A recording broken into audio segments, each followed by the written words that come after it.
All right, hello everyone, and peace of the Lord to all of you. Please invite your friends.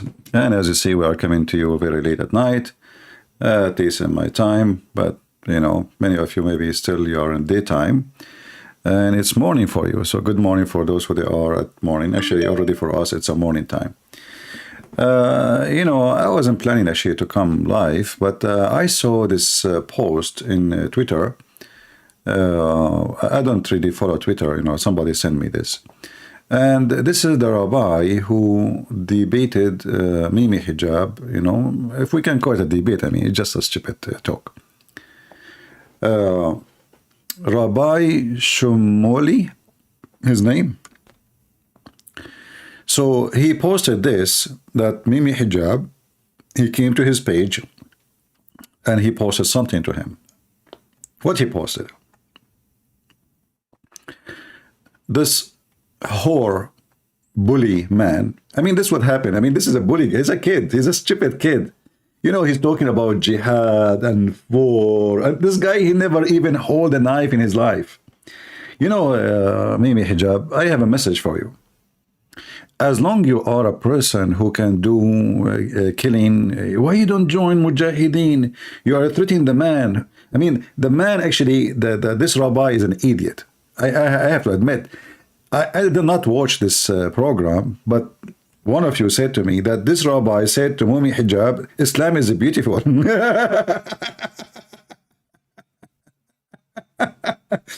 So I want to say first to Rabbi Shumoli, listen, Rabbi, I think Islam is so beautiful to the point they want to behead your son.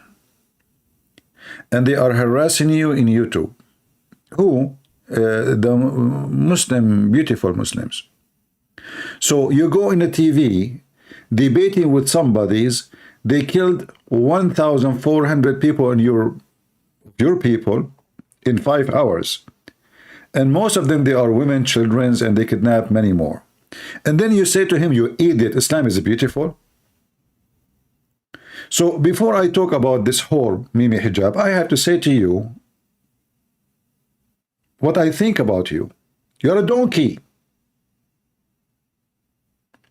And instead of going in the program and exposing such a garbage religion, you go and say Islam is beautiful. So are you going to say that to join those stupid Jews who go and say free Palestine? This is what is missing.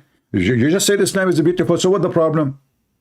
If Islam is beautiful, why this guy, he is sending you this? And why Hamas, they want to kill your sons? And why the Muslims around the world, they are going crazy? They want to kill every Jew.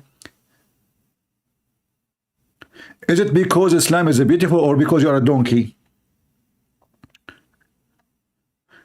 There's another scenario for you. You are just protecting your right. You don't want to offend the Muslims. You did not offend the Muslims. You did not say Muhammad is a donkey. You did not say Muhammad is a whore. You did not say anything about Muhammad. You said the opposite. You said Islam is beautiful, and they send you this. Do you see how stupid you are? Now I go to this guy. I have a message to Mimi hijab. Mimi hijab, if you are not a whore, if you are a man with the beard you claim to have, why you don't go and join Mujahideen anywhere? You see, there is Mujahideen in Lebanon, there's Mujahideen in Yemen, there's Mujahideen in Syria, there's Mujahideen in Gaza, there's Mujahideen wherever you want, but you don't do join Mujahideen, you post comment. For you are a scumbag trying to make yourself look like a hero when you are nothing. You are a potato. Now, listen, Mimi.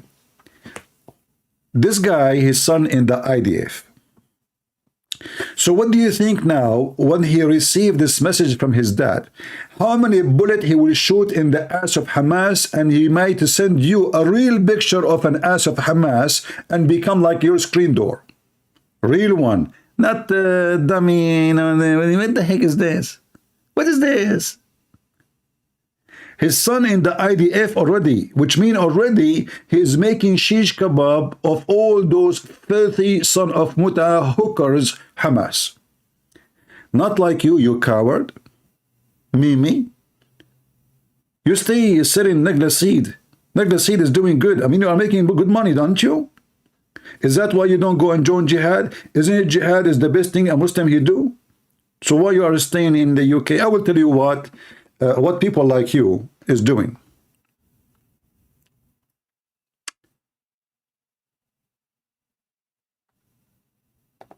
This is how people in the UK think about Muslims these days. Thanks to people like Mimi Hijab, this hooker, and her boyfriend, Lily Dawa. Tell us, what do you think about Muslims? Do you want to have more Muslims in the UK? Should we accept refugees from Gaza? Of course, people will say yes. Remember, we've taken over 500,000 refugees in just the last handful of years. In 1992, Denmark took in 300 refugees from Palestine. 64% of them have turned into criminals.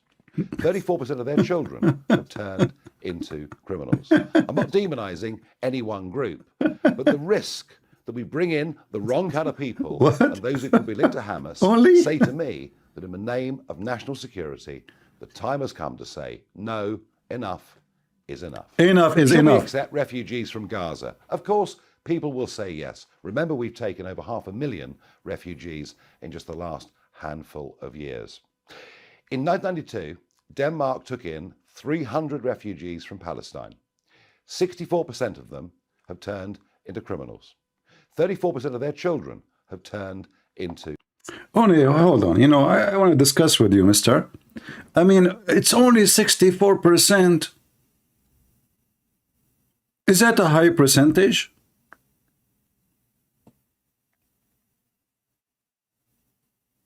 People, listen, please. Only 64% of the Muslims they brought to Denmark, and this is, he is counting only from so-called Palestine, Palestinian. Only 64% they turn into criminals. If we go right now and check what is the average of Muslims who break the law, but like in the population of England, you know, you will find that maybe 90% of the criminals in England, they are Muslims. Am I exaggerating? Go check the numbers. France, anywhere in Europe, drugs, forgery, you know, stabbing, robbery, you name it.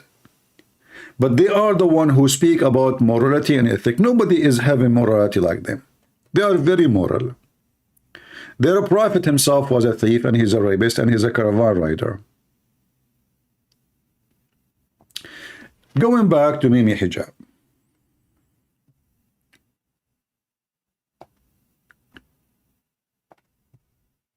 Listen, son of Muta.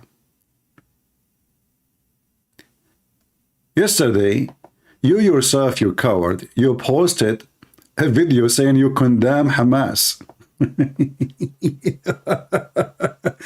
And the funny is, you are talking about IDF taking a human shield. Why is the IDF is hiding behind women, you coward? Is it the IDF? They put the tunnel under the ground. In the top of them, there is a school, and there is a hospital, and there is a house, and there is a villa. You are a son of Muta for real. Listen, I'm not insulting you, mom. You know, Muta in Islam was halal. And, you know, the funny is, if you call one of them son of Muta, they get so upset. I mean, why you're upset? They say to you, you're calling my mother a whore. Who? So why your Allah, he allowed it then? At that time, your mother was a whore. Now she is not. So you say to them their own terms, their own words, their own religion, their own practice, they get upset.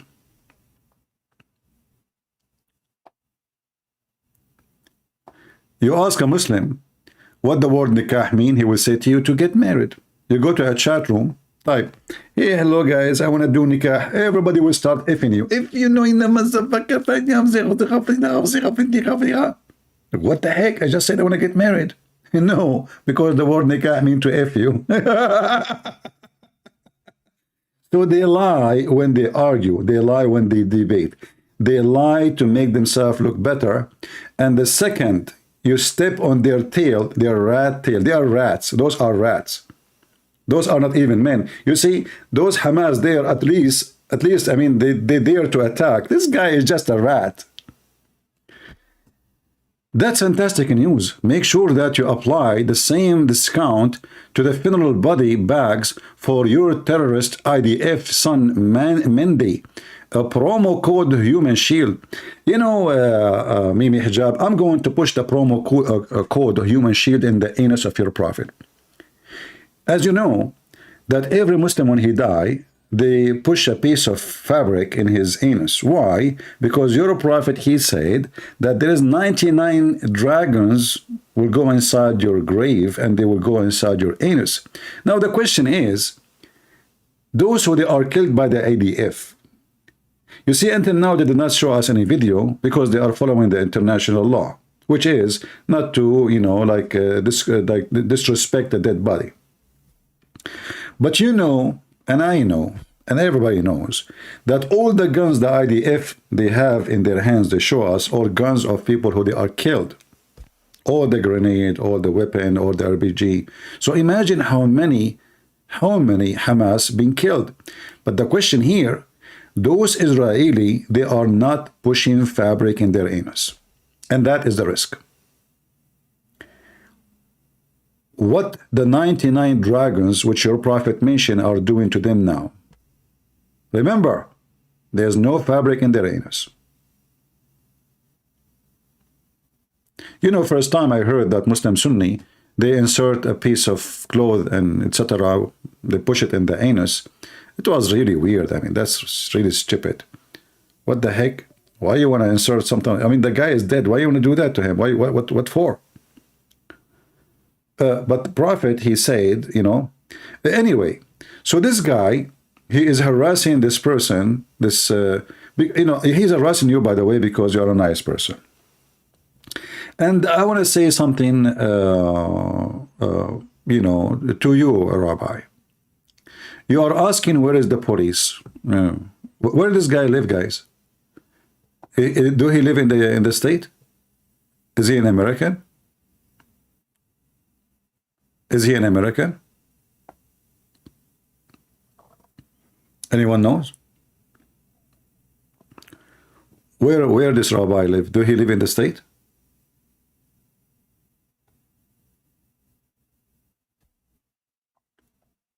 Nobody knows?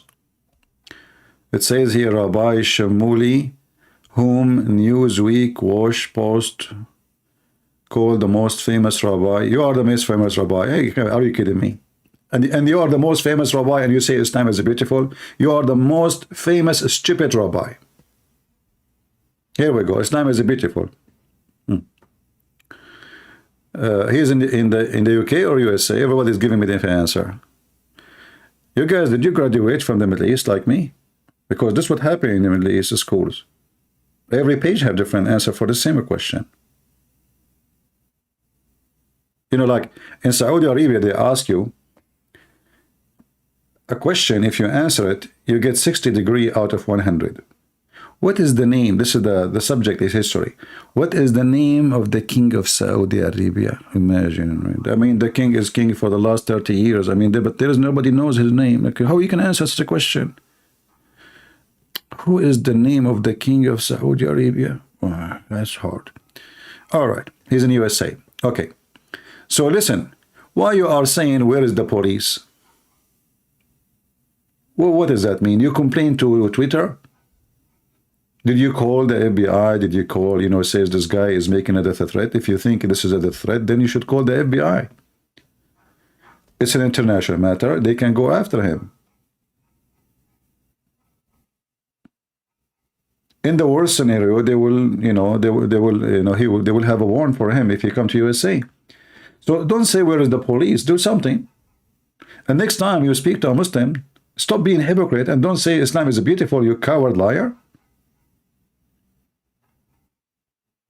How dare you to say Islam is beautiful? Don't you know what Muhammad did to the Jews? Are you the same as those Jews in New York who says Islam, this is a Zionist is against the Bible, and you know what? Either you are against or you are with. Muhammad, he killed your people. Muhammad, he says that he will kill every Jew. And you are saying to Muhammad Hijab, this whore, you are saying to her that Islam is beautiful. Shame on you. You know, I don't sugarcoat things. I say things as it is, you know. But when I saw his post to you, to your son, I said to myself, well, if I am you, I'm sure your son now knew about it. So what about you tell your son if he can send you some selfie with some Hamas? Because I'm sure they have them in the museum now in Israel. Let me see. You know, maybe Mimi Hijab, he have a different plan. You know, what is the plan of Mimi Hijab these days? I'm not sure, but I think he would do something serious. Oh, he will drink camel urine.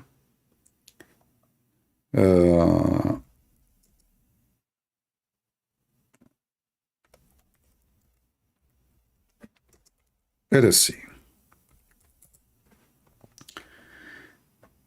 Do you see how the Israeli, they capture those Hamas and they treat them like dogs?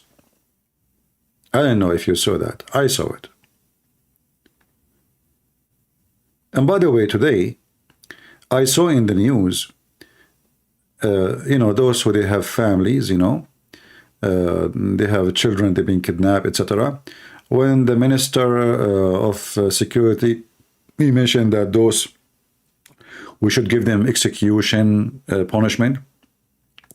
Those stupid people, they went crazy against the minister. No, I cannot do that. All of this because they have children there. So you want to let them go and then they kill more? Just because you're stupid, selfish, you have a son there. You let those who killed already to come back tomorrow, because now you are saying to them, you know, each time you kill, you come back, you know, we kidnap 1-2 girls and, you know, we take you out, don't worry. So the killing will continue. So the government of Israel not only should execute those, you know, those men, they should execute them in a nice way. We can ask Mimi Hijab how he's a prophet, maybe, follow the prophet of Allah. As an example, the prophet of Allah, he have many ways of execution. As an example, Muhammad, he cut hands. He cut feet. And he put nails in the eyes of his enemies. Should the Israeli IDF follow the mercy of a Prophet Muhammad, peace be upon him? It's just a question. He cut their hands off. He cut their feet off. And then he put nails, after he put it in fire, inside their eyes.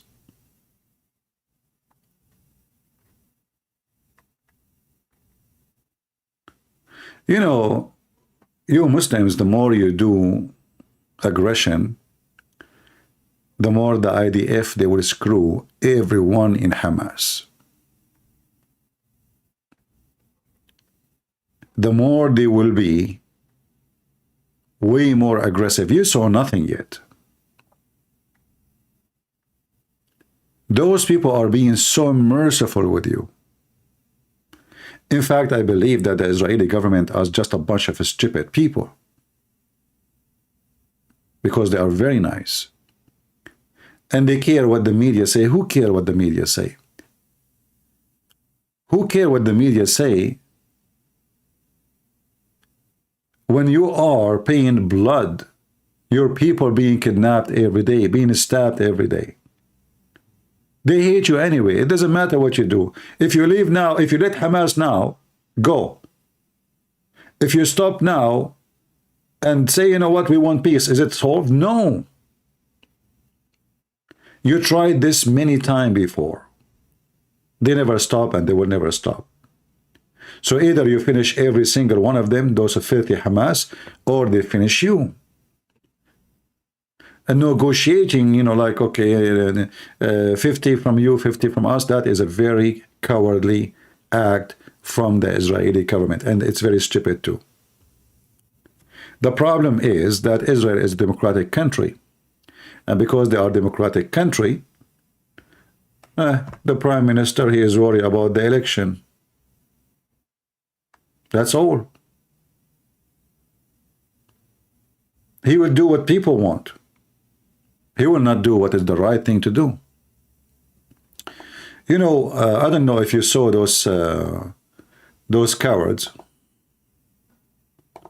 Hamas. I really enjoy the way how Israeli is treating them, you know. They were like grabbing them like really like rats. But still, I think this is a nice treatment, you know. I mean, those, they don't deserve to be treated like a human at all. You know, if you don't behave like a human, you're not a human. Human is somebody he act like one. Those are the dogs of Hamas. IDF upon them. We cannot say police now. ليش؟ مسؤول فصيل. مسؤول فصيل؟ فوين؟ الشبورة رفح. اسمك الرباعي يحيى؟ يحيى ماجد صبري سويدان. من وين انت؟ من سيارات. من السيارات، يعني؟ غزة. غزة. وظيفتك شو كانت؟ أخ كنت أنا في حماس. الزمرة؟ في القسام قال زمرة. شو اسمك الرباعي؟ أحمد ماجد أحمد أبو حميد. This is a guy who is a cousin of Mimi Hijab.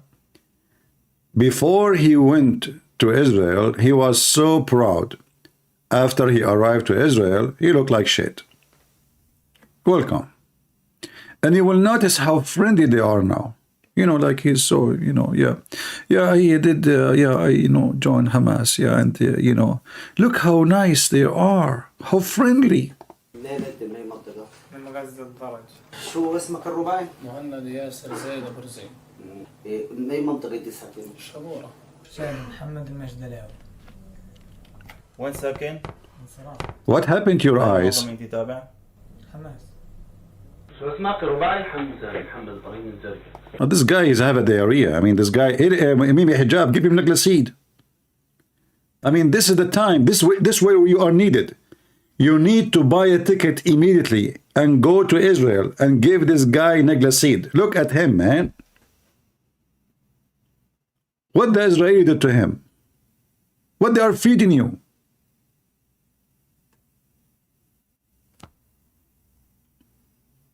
I can guess. حمزة محمد إبراهيم الزرقاء. وين أنت؟ من غزة. من غزة. لأي مرض شو تابع شو نشيط إيش أنت؟ بالحماس. فإيش في حماس؟ القسام. قسام النخبة. نخبة. شو مهمتكم بالضبط كانت تعملوا؟ What is your mission? اقتحام موقع صوب العسكري. وغير الموقع في كمان كانت مهمة؟ كيبوتس وما رحنا بالأصل نروح يعني بعد بيوم أو يومين زي ومدنيين في ذيك الوقت. هو التعميمات في بخصوص المدنيين كانت اللي هو يعني قتل الرجال، الأسر اللي هو النساء والمسنين والأطفال. قتل الرجال يعني المدنيين. الشباب مدنيين؟ هذا مدني عسكري زي كذا. الحين وصلنا على الحدود، رحتنا على بئيري. بئيري، شو تعنونك؟ السيطرة كان. قولي شو المهمة كانت تبعتكم؟ خطف يعني. زي كذا. خطف وأسر من كفر عزة؟ لما أحكوا لكم يعني قتل وأسر، انتوا رايحين على مستوطنة فيها مدنيين، عارفين هذا الشيء. مين قال لكم يعني من القيادة اقتلوا المدنيين؟ احنا اللي كان يحكي لنا محمد نهض البطش مسؤول المجموعة. شو قال لكم؟ قالنا احنا مهمتنا كفر عزة، بدنا نقتل، بدنا نقدر نخطف زي كذا يعني. قول لي المهمة تبعتكم شو كانت بالضبط لما طلعتوا؟ هو السيطرة على موقع صوفا. السيطرة شو تعملوا؟ السيطرة ايش مركز فيه. شو تعملوا في اللي موجودين؟ هو تسيطر عليهم، قتل يعني. اجت تعليمات واحنا غاد لمسؤول فصيل من قائد السرية، قال له اخطف لي. دخلنا كان الصبح في داخلين نخبة، وبعديها كمان نخبة داخلين. احنا كان داخلين ناخد أسرة ونقعدوا البيوت. سلامة بالبيت وقت التقينا جمعنا عنده. Anyway,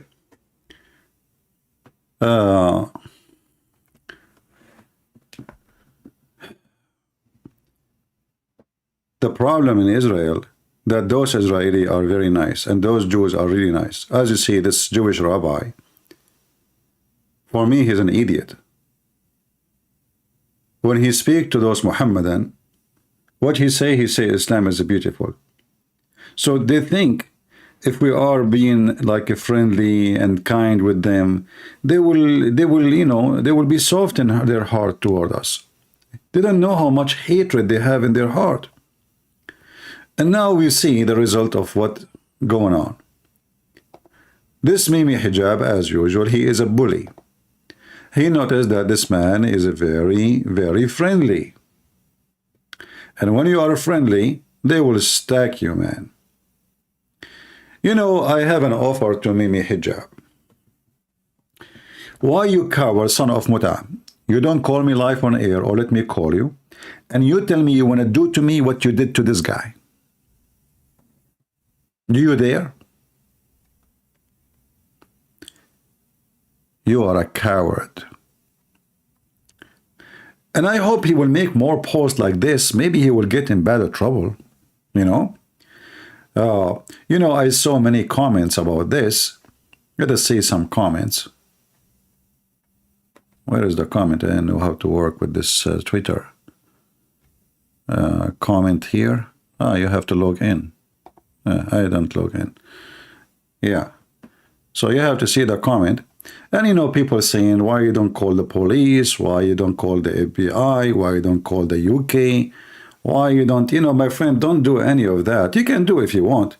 But if you want, you can just bring the Quran and wipe your ass with it as a response. This is how you teach them how to behave. And tell them each time you do this, I will wipe my ass with your Holy Quran.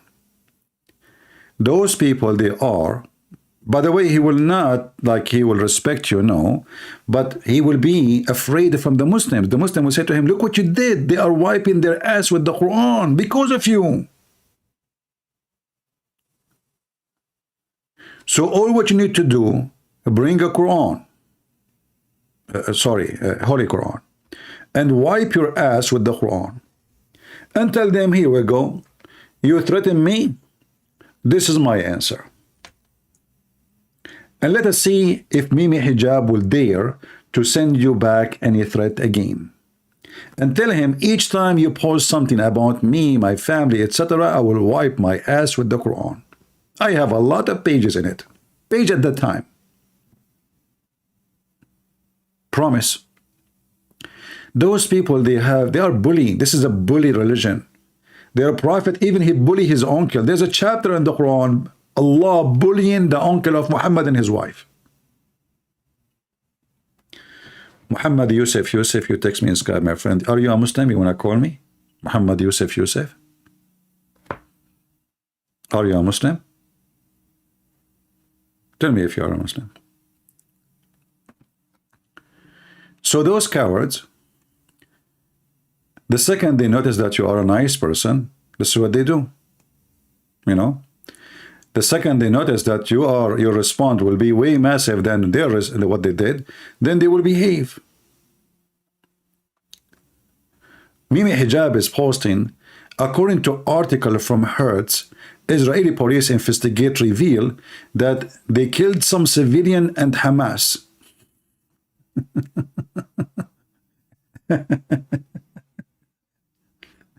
He's talking about an article in a newspaper that a drone, and like unmanned drone, by mistake, they might be shot some civilians where they were chasing Hamas.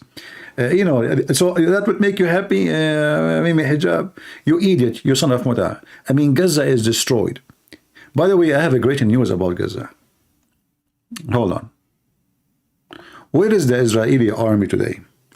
Soon Israel actually are going to move to the south of Gaza because soon they will be finished. You remember when we mentioned how long it's going to take for Israel to take over this area, like the Gaza itself, because, you know, they call the whole area Gaza, but the city Gaza is where they are now.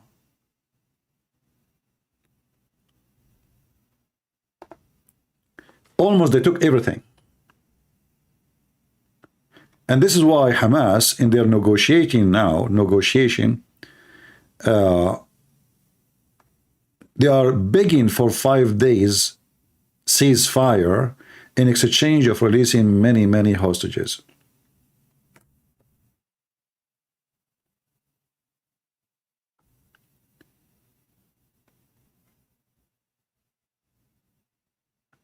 Let me see if I can find you the map for now.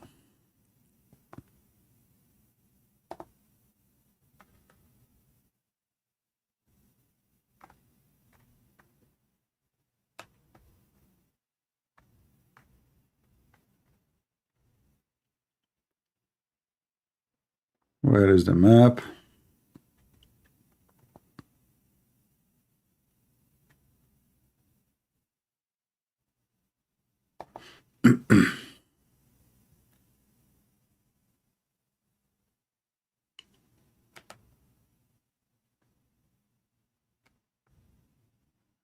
All right. Let us see. Hold on.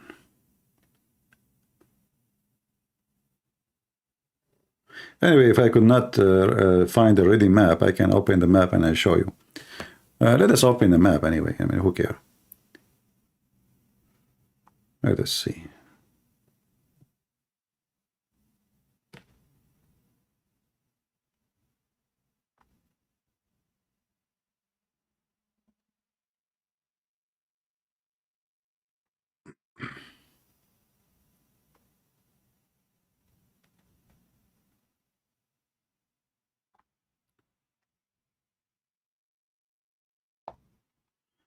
All right.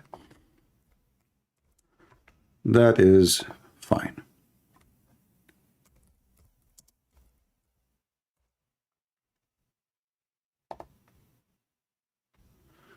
And now we go here.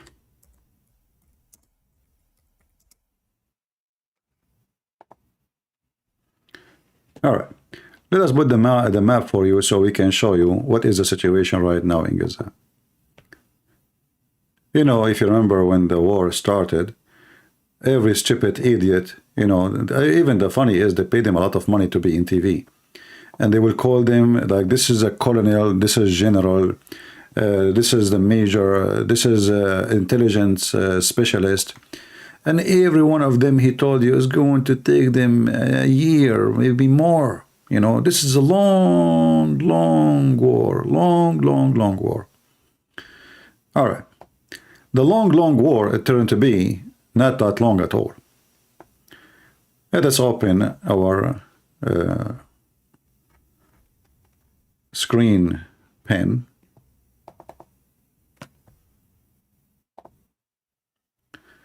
And see where are they, the Israeli right now.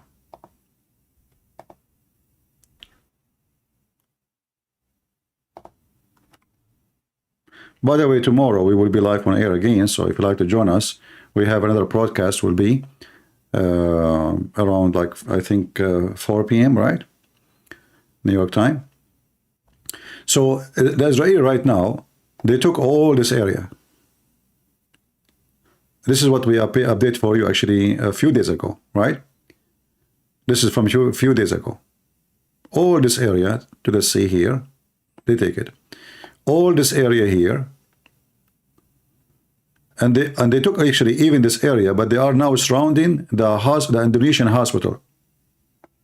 All this area in the city, and they are controlling all this area. And now they open a new corridor in the middle. Look what they are doing.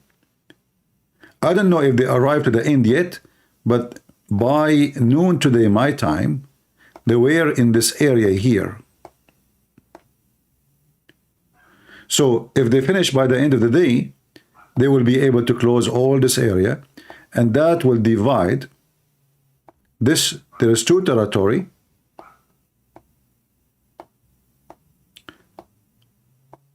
From every direction, which means, you know, the location where Hamas fighters are located is very small now, and you know, they are getting closer and closer and closer, closing on them. So they are dead. They are dead. There is nowhere to go. They cannot go anywhere. Whoever is there, you know, I'm sure there's Hamas in the south, but in the south they are doing nothing. They are not even shooting a rocket there. So obviously, this is why the Israeli, they choose to attack in this area, because all the rocket, all Hamas bases, everything military base is located in this area. This is why they choose it was a smart plan actually to move the civilian to that area, so nobody can say, okay, you know what, they are killing civilians. And when the Palestinians, so-called Palestinian Gaza, they notice that the Israelis are not joking and they are going to bomb you, you don't move, it's up to you. Then they have no choice but to move. Otherwise, I believe Hamas was forcing them to stay. But now, what is left? I mean, what is left is nothing. The circle is getting close on them, and they are unable. This is telling you how weak Hamas now. They are unable at all to hold any ground. All this ground we see here, all of this is the ground of Israel. I saw the Israeli flag everywhere. I saw a guy driving his car, and there's Israeli flag all the way in the beach of Gaza, all the way. They are putting flag everywhere. So, based on what we have only those two areas. Let us change the color, or let us make a circle.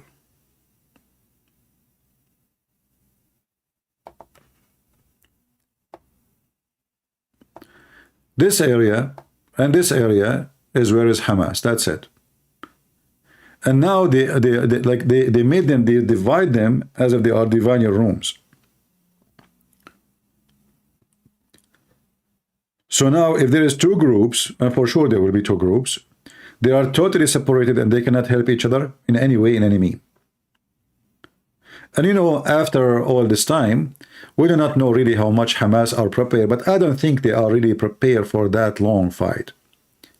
You see, those people usually, they knew if they kidnap, as long as they are able to kidnap, even few Israeli, they will not launch, not a ground invasion. They might do bombing, they might kill a Hamas leader here and there, because this is what they used to do.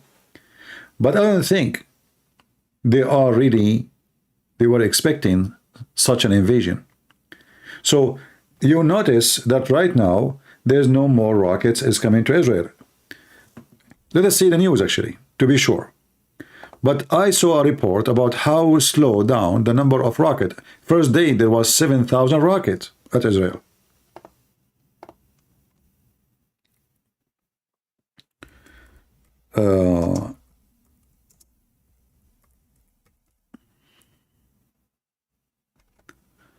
Let us see how many alarms today. The alarms mostly is coming from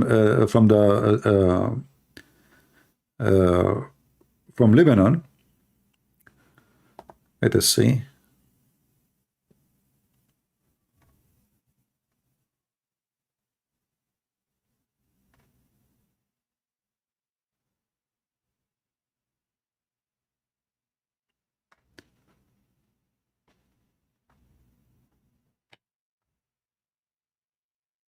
Okay, I don't see.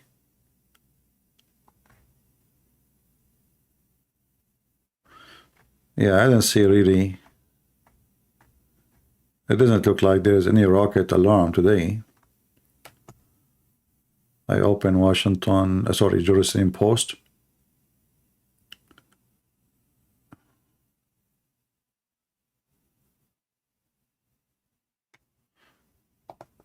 Let us choose the last 24 hours to see. Yeah, even if there is just very little. I mean, before it was like every 5 minutes, every 10 minutes, you know. Now it's like it's dying because obviously they lost a lot of ground and they lost a lot of weapon and a lot of launchers, and whatever they have, you know, their days is over. This is why Hamas now are desperately trying to find a solution for ceasefire, hoping, I think, during the ceasefire they will be able to negotiate a deal so they can get out, you know. And the Israeli, I cannot tell them what to do, what not to do, but they should not accept any deal except that no Hamas is in Gaza no more. Let us see. Yeah, you see, I see here alarm. You know, the alarm is coming from Lebanon, but I don't see any alarm coming from rockets from Gaza. Rocket Syrian community close to northern borders. Yeah. Yeah. But there is nothing. So obviously they lost their ability. They lost their ability to do any attack. You know, they are not able to do anything anymore. And this is really what I like about the Israeli army. They are really very powerful. And actually this war have a great benefit. I will tell you why. You see, war, armies, they spend a lot of money for training. A lot of money. Look what happened to Mimi Hijab. Hey, Mimi Hijab, this is Gaza and the top of you. Oh boy. And you know what? Look at those two yellow things. They look like boobs. They look like the boobs of Gaza. I mean, and the Israeli are doing breastfeeding for adult there. Yeah, anyway. We close the page and Mimi Hijab in the back of it. So, all armies in the world,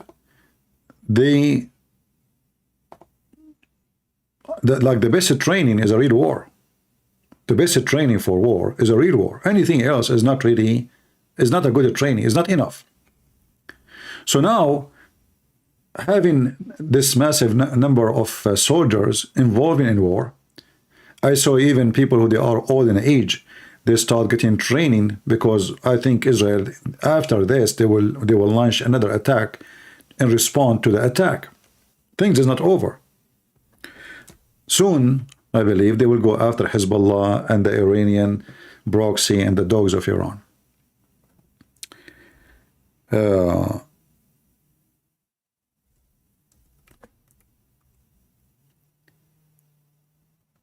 So this war, it is the basic training for such an army. War inside cities is the most complicated, hard, difficult, and risky.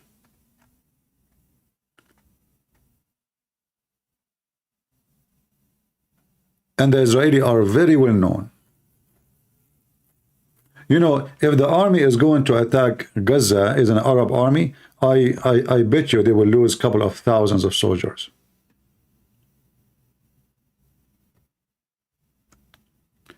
The Israeli now, I think they have like 60 something. Even some of them, they die by friendly fire, which can happen. You know, it's normal to happen in war.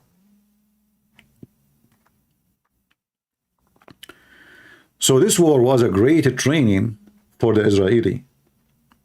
Now, for sure, the price is high, but this is a very, very powerful training. So a coming invasion going to south of Lebanon, going after of Hezbollah, will be way easier. First, they do not need to go between houses. Secondly, their army now is way better than a month ago. They were asleep. They are the whole army, they are really totally asleep. Nobody, I mean, they relax. They thought that's it. We signed peace agreement with the Arab. We have a peace agreement with the Emirates, and soon with Saudi Arabia, with Bahrain, with Egypt, with Jordan. Things is honeymoon, you know. So they went to sleep. This is why actually when this has happened, it took them good time to prepare again for war, because they were not preparing. Big mistake. But now what happened, I say it's very useful too, because now they knew the mistakes they did, and as always the Jews, they say never again. If you repeat the same mistake twice, that means you're an idiot and you're stupid.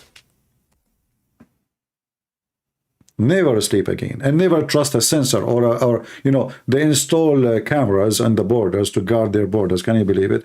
And then it was so easy. And obviously there's somebody, you know, he is from the Arab who are, you know, they work for Israel, or maybe even from the Israeli army, you know.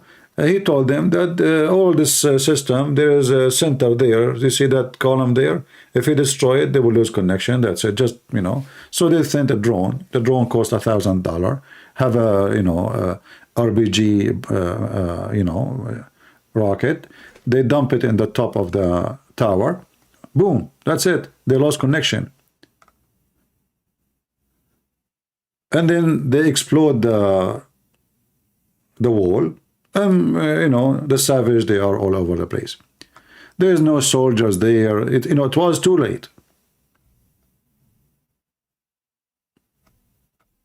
So it was a very bad mistake. So this war, what happened in this war, I say it is a priceless, because it's very good that this has happened in a war. The casualty of it is only 1,400. Not a war, the casualty of it is 1 million. Because imagine if the one who did the war attack and the whole country is asleep. The whole country is asleep. They are in vacation. If you remember, I made a video, I showed you how they turned off their phones. Why? Because it is Saturday. Can you believe it?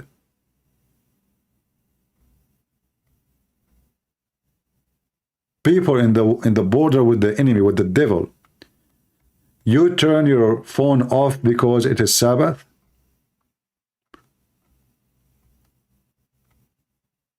And this is why I warn people from those who follow the Bible literally.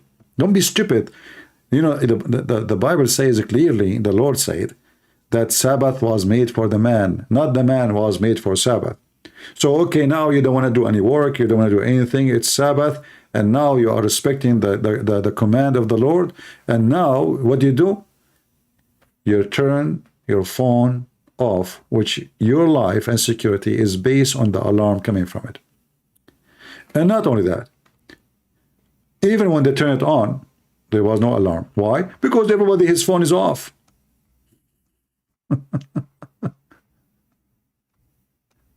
All those religious people, they don't have TV, they don't have radio, they don't have anything. They can turn the TV, turn the phone on. You know, okay, finally, after 5 hours of shooting, etc., let's turn the phone on to see what's going on. This is unusual.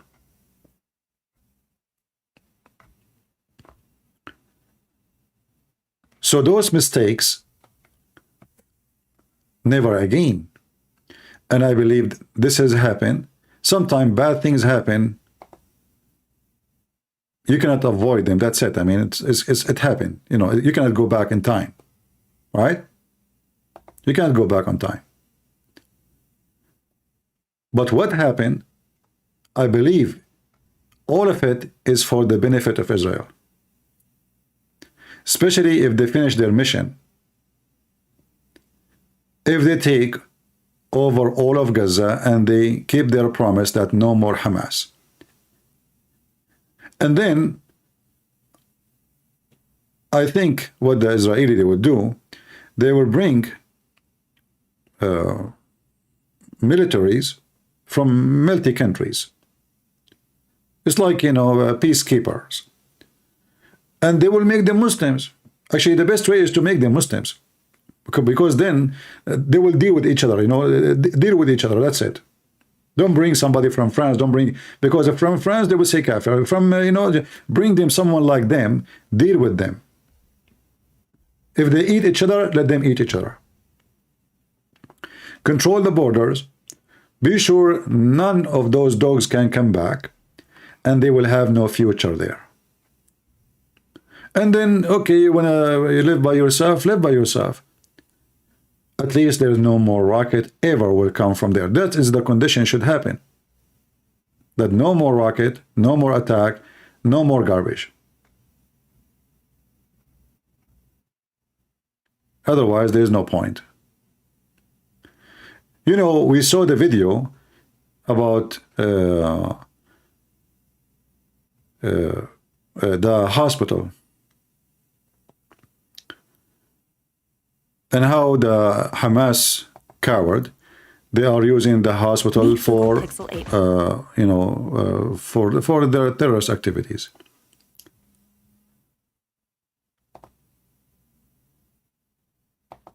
People who hate Israel, it doesn't matter what you show them. You show them the video, you don't show them the video, it's still they hate you. They kill your kids, they kill your family, they, you know, you show them 1,000 reference, a movie, video, still they will hate you. So what we would do? What you do what you need to do, and let every dog in the world bark and say ceasefire, but you don't ceasefire. Because if you ceasefire, that means you gave Hamas a free ticket to do it again. Why you want to ceasefire? מספר שכונות מסביב לעזה מהוות עתה את מרכז הלחימה. ג'באליה, רימל, זייתון, בית להייה וכמובן העיר בית חנון. כשכוח צה"ל... They say they are using dogs, which is very smart of them. Hey Muslims, dogs is haram.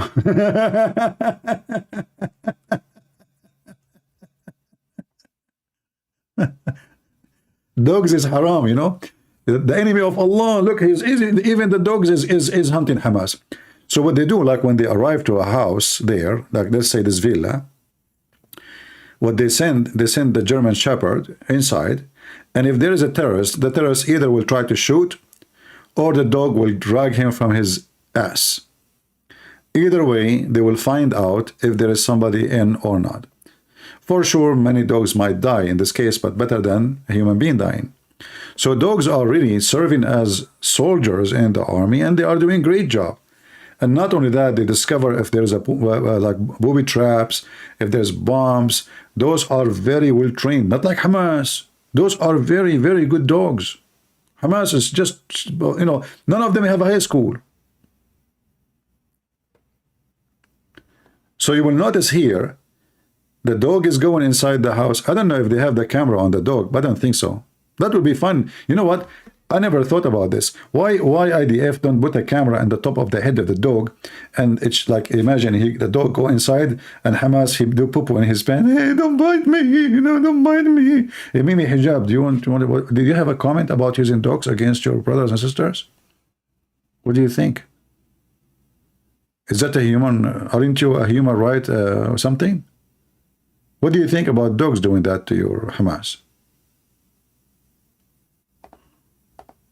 כמעט והגיע למרכז העיר עצמה. הקרבות האלו גובים מחיר כבד עם מספר Here we go. You see, this is what I told you, but this is 1 day ago. This is a day ago. So you see, this is the map, but this is more than 24 hours ago. So now you can imagine how the map is different. The area in a gray is totally occupied. This is what the gray mean. The area in yellow doesn't mean Israeli are not there. This is why you see the arrows. You see the arrows? So the arrows are, this is the direction of they're moving. So I believe by now, and I saw another video,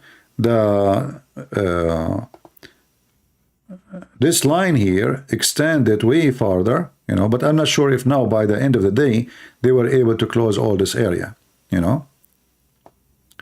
This street already is in their hand, actually. All this area is in their hand. Nobody can go there. Here is a Shifa hospital. Already they have it, and they control all this area, actually. The area is getting so close. So I'm not going to be surprised if soon they say, okay, you know what, we have, you know, maybe 90 something of Gaza. So Hamas is, you know, is cooked. Actually, if the Israeli army now stop, I mean, did you see what happened to Gaza? It's a disaster.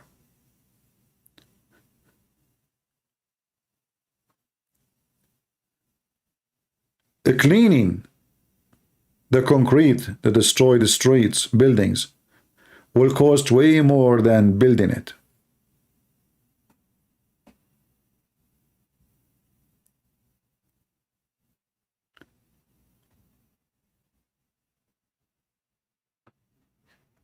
And you know, I heard in the news that the French, they send the ship, the Turkish, they send the ship, the English, I don't know, I mean, people are sending ships, supposedly they want to show support to Gaza. What those ships are, they are hospitals. Why you don't take them to Turkey? Why you send a ship? The Turkish ship can take only 70 bed. What 70 bed? This is a hotel. A hotel can take more. What about Erdogan? He sent those who they are in need, take them to Turkey. What about the Prince of Qatar? He, you know, all those airplanes he owned 100 of them. Take, you know, just put them in the car and the airplane and take. They will not. All of those moves is just fake to make themselves like we did something. The French president, he sent them, they hate you, you stupid. I mean, why you send it? Anyway, they hate you. Why you spend the money of your people in something very stupid? Do you think really they will appreciate that you send? Do you think any single Muslim will say, thank you, France, for sending? They hate you. In fact, I saw that the food which sent by the Arab and the Muslims to people of Gaza, I saw the video myself. They were cursing those who sent the food. You know, the guy, he opened the envelope, he says, this is old, it doesn't taste good, shame on you. Look, the water you send us doesn't even good. This is a year ago. And this biscuit, he's upset because they sent him biscuit, and biscuit is 1 year old. So you donate to them, you feed them, you know, and they curse you. This is what they did with Saudi Arabia. This is what they did with Emirat. This is what they did in Kuwait. This is why Saudi Arabia and Emirat, they don't even want to do anything with them. They gave them billions of dollars of donation. What they do with them? You see how high the buildings are. They say to you, those are refugees. Have you ever heard of a refugee? He owned 13-floor building. They say to you, Hamas leaders are freedom fighters. Did you see the villas of Hamas leaders?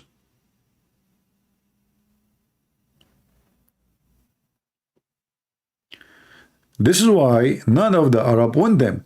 That's why we saw this guy saying, nobody want them. This is what we know. The Saudi guy, we play his video for you. They never appreciate any help. They think, you know, they think that you should do more. You are doing nothing. You have to feed them. You know, our job is just to make babies. We are here fighting the Israeli. Your job is to send us food and money. And then we take the food. We don't even fight the Israeli with it. Even when they fight the Israeli is to ask for ransom, because usually they ask for money.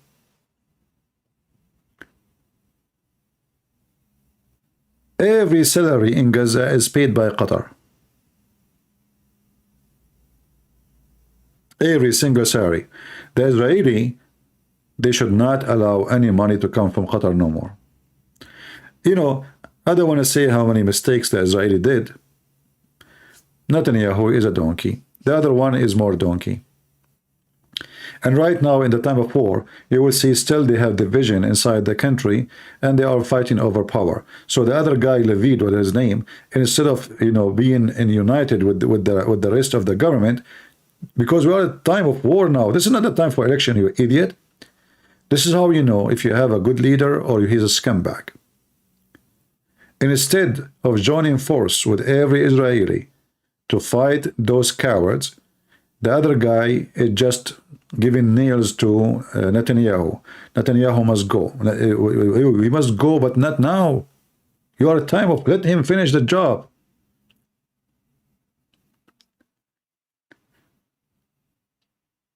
What I hate most about any person in any country is the one who strike against government in the time of war. That should not happen, should not be even allowed, because you are at war. Especially the war will not take forever. You know that. And your strike is useless. And not only that, is dangerous. You know, the enemy is sending rocket at you, and you go to strike, you gather hundreds of people in the street so they can aim at you.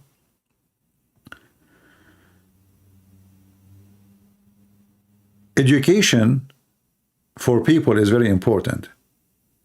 And the most important education is to teach everybody that in the time of war, it is time to sacrifice. In the time of war, usually people lose electricity, use a resource of money, income. It's a war.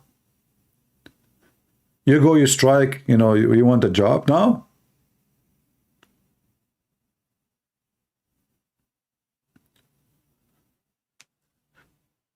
People should be smart, but the only way to do that is to educate your children in a very young age that in the time of war, we have different requirements for life. There's important and there's more important.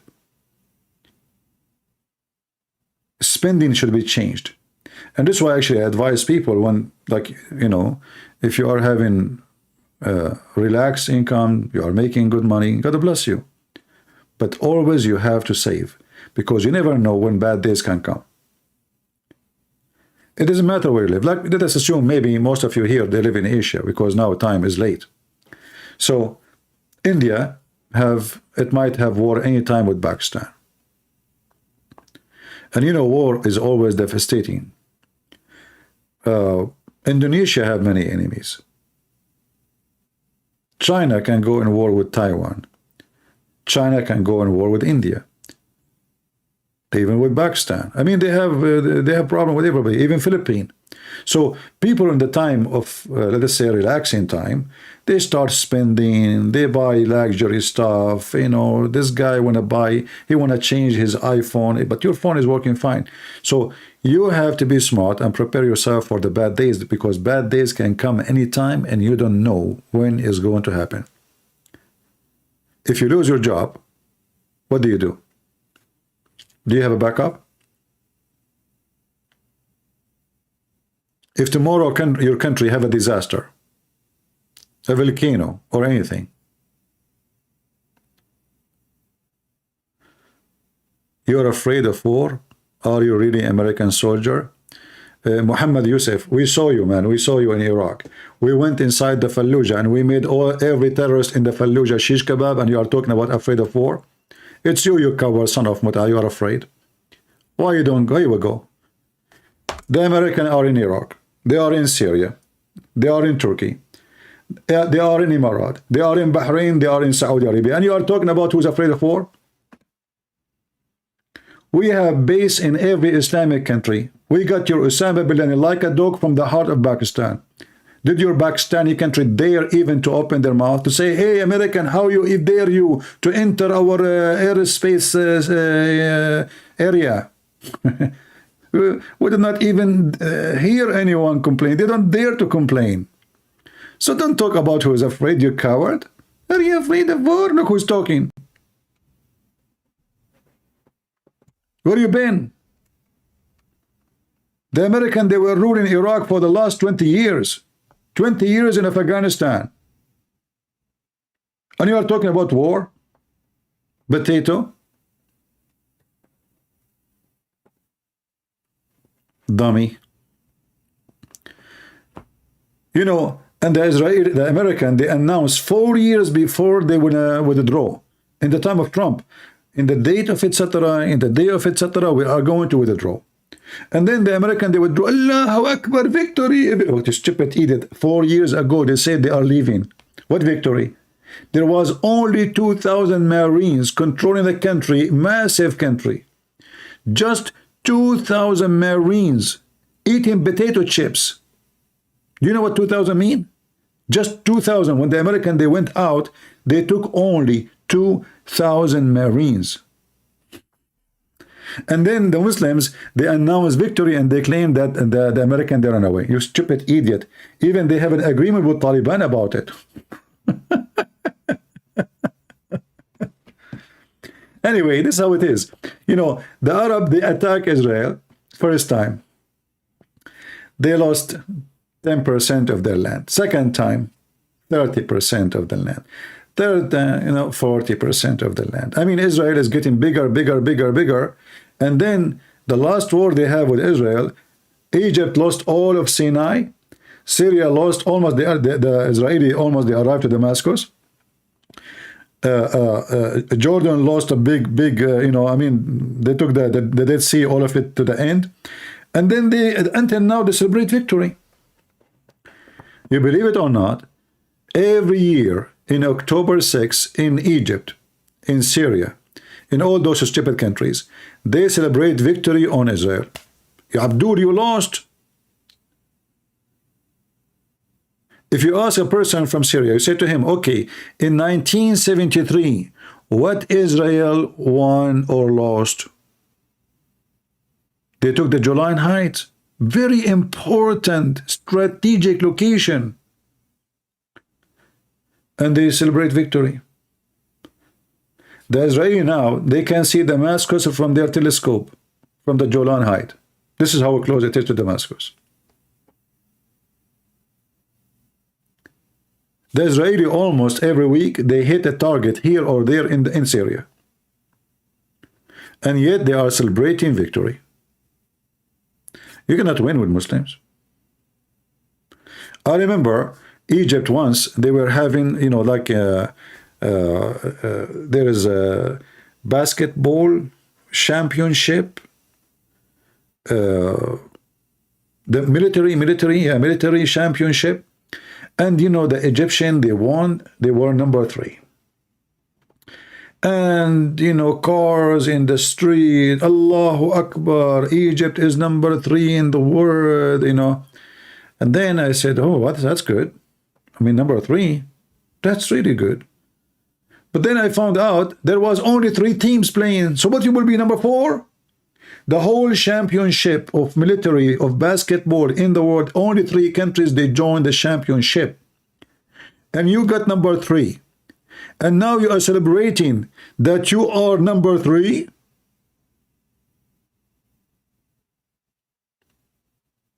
I mean, who is the donkey here? So when you hear they took number 3, you think there's like 50 team, 60 team, and they are the 3rd in the world. That's wonderful. But there is only 3 teams. So what, you will be number 4? So the guy, I met him, when he was saying, did you hear the news? I said, what? He said, Egypt won the 3rd. I said, oh, that's good. You know, he said, yes, you know, thanks to Allah. I said, okay, thank Allah. This is a game, man. What Allah have to do with it?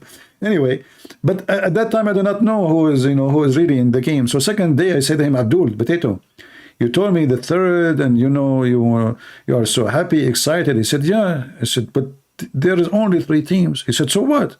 So what do you mean, so what? If there is only 3 teams, so they will, but what they will be number 5, number 6. There's only 3 teams. Even if they don't play, they will be the 3rd. Yeah, for real. Donkeys. Welcome to the Middle East. You know, if you watch the news of Saudi Arabia, this is the old days, not like now. You know, the king is coming from the airplane.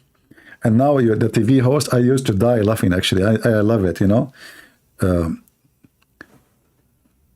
Ladies and gentlemen, His Highness, I see the edge of his thobe, which means dress. I see it in the door. Oh, he's coming. His Highness is moving toward the door. I think he went inside again. Actually, this is not His Highness. This is his. This is yes. This is His Highness. Now His Highness King is coming, and his first step. The first step of the ladder. May Allah bless you, our King, and may Allah, you know, be careful. And now he stepped the second step. He waved his hand. Look, he's waving his hand. He's so amazing. May Allah bless him. And now he stepped the third step. The king hardly can move, hardly can talk, hardly can do anything, hardly can shit. Now he is in the fourth step. He stopped. I think he is taking a break. It's not easy. Those stairs are really, they are really hard. They are really. He's going down. He's not going up. You know, I mean, he's so 15 minutes about the king going down the stairs, and now finally the king is down the stairs. We thanks Allah for you. You arrived safe. Like the guy is in the airport an hour ago. It took him an hour to open the door, another hour to put the ladder, another hour to put the carpet, and now he is coming down. And thanks to Allah, you arrived safe.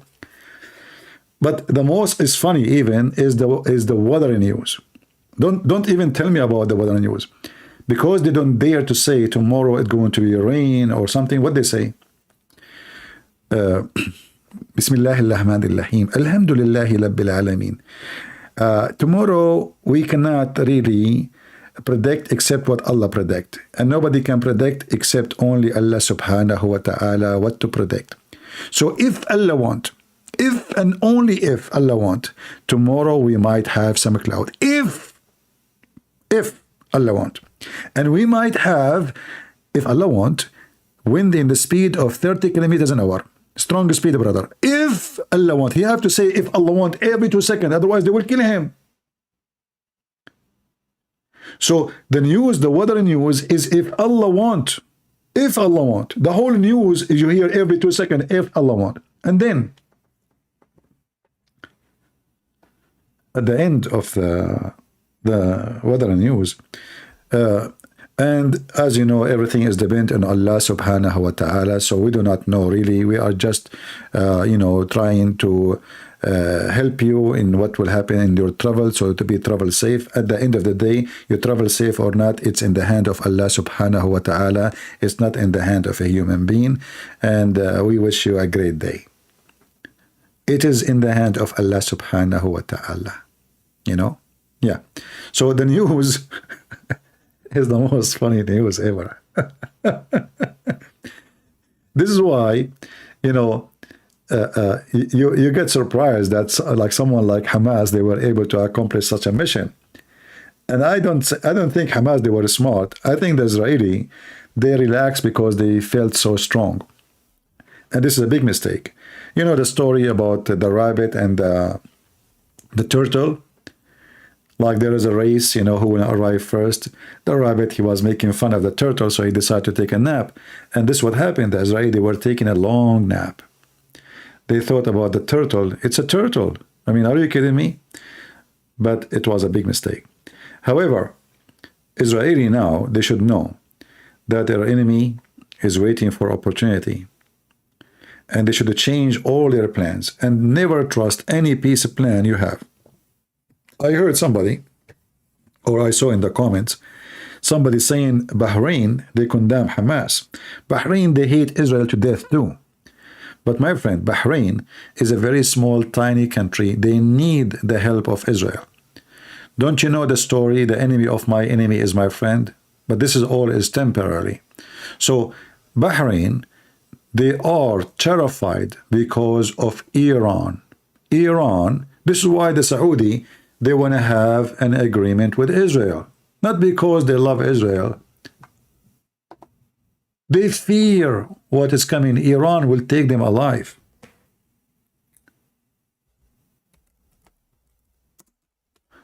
So what people think, they think when Saudi Arabia or Emirat or Bahrain, they sign peace agreement, that's because they really like Israel and the things is fine. No.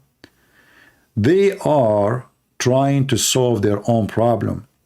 Israel is a problem solver. They cannot fight Iran alone. Iran will eat them. Those Arab, they have no armies.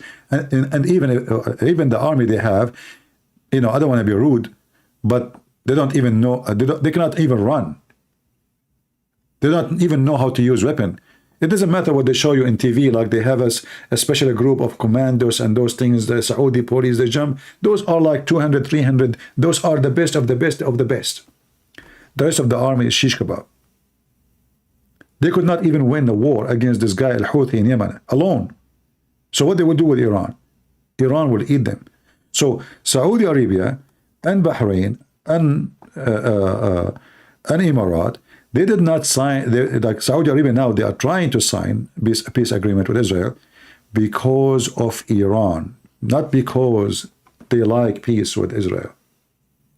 Things is going messed up. The Iranian, they want to take over the Middle East. Already, Saudi Arabia is surrounded, and the network around them is getting closer and closer. So if you look at the map here, let us zoom out a little bit. The Iranian already, they control Syria.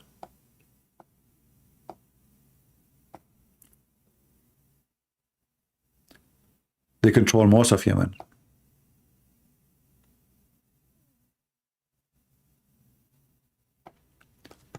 All of Iraq, except the north, where is the Kurdish. Do you see what's going on? So now the Shia is all over the borders, all this area.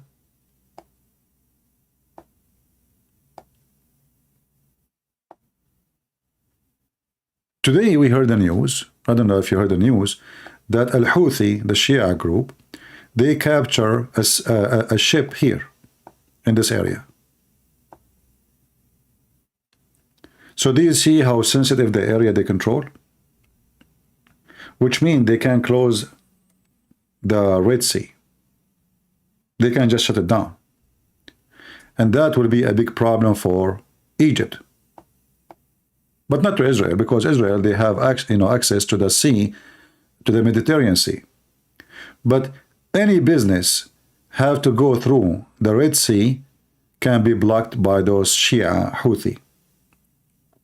So all the import of Saudi Arabia from this area can be blocked by the Shia Houthi.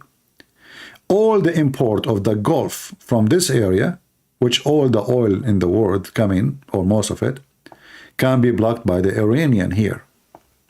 So Iran is surrounding Saudi Arabia, surrounding Emirat. Emirat is a very tiny country. Very, very small. I mean, hardly you can see it in the map. Right?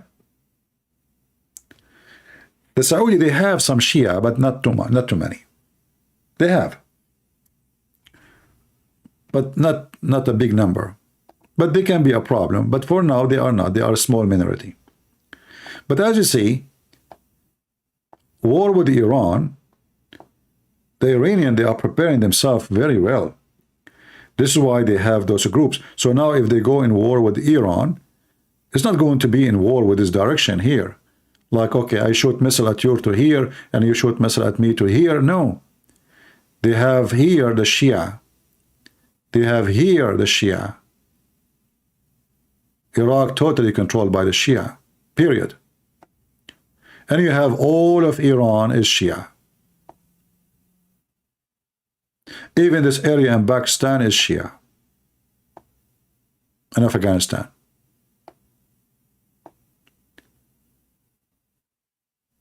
Emirat and Bahrain and Qatar and Saudi Arabia, if the Iranian attack them, they can swallow those countries in less, maximum a week.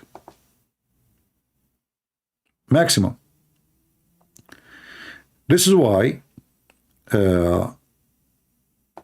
Bahrain, if we zoom in, Yusuf, Muhammad, just, change your diaper and go, son of Muta. What's Palestine, free Palestine, you idiot donkey? We're not talking about Palestine now. Go, I will invite you to eat shish kebab with me in Gaza. After they finish, I will go there and I will, eat shish kebab here, there, and take selfie. So, if you go here, look with me on the map. This is how tiny Emirat is. The Emirat already, there's an island, it's called Abu Musa, already hijacked by the Iranian. The Iranian took it. All right? They took it.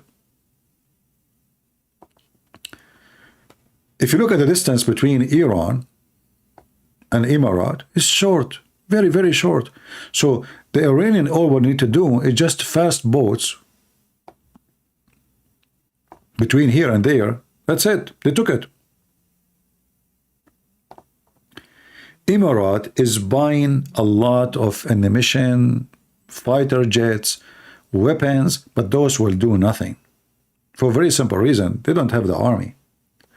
It doesn't matter how many airplanes you have. You don't have people on the ground. You don't have population. And you are so close to the enemy. And your country is so small.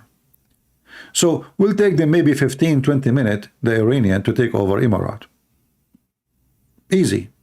The same what happened with Saddam Hussein in Kuwait. Saddam Hussein took Kuwait in half day. Half day. He attacked early morning, like 6 o'clock. By 11 o'clock, he have all of Kuwait. So this area here, when they try to sign a peace agreement with Israel, not because they like Israel, but because they are so desperate for a massive, powerful army like Israel in case of war. So they will be together.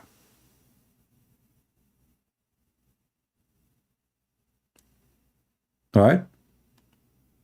Yeah, exactly, Nicole. Nicole saying in Arabic that, the Turkish, occupying, actually, Turkey, even before this war, they have more than half of Syria. You see, the Turkish, this Erdogan, he talk about right and wrong. All this area, it's called Iskenderun, all of it belong to Syria. All of it. He just decided, the Turkish decide to take it. What he can do about it? So they took all this area here, more than a half of Syria. They took it. The Turkish took it. The same did in Cyprus. The same did to Greece. The same did to Armenia. And then Erdogan, he speak about. But at the end of the day, I believe this is good, because when those evil ones have too many enemies will bite you when time come. You might be able to take a land from this guy and that guy, from this neighbor and that neighbor, but time will come and you will find yourself collapsing. This is what happened to the Turkish, many times. So time will come and the Turkish state will collapse. I assure you that. They have many ethnic groups, very much divided. They hate each other. War will come and division will come and the country will collapse. And Turkey, and count my words, Turkey will become many Turkey.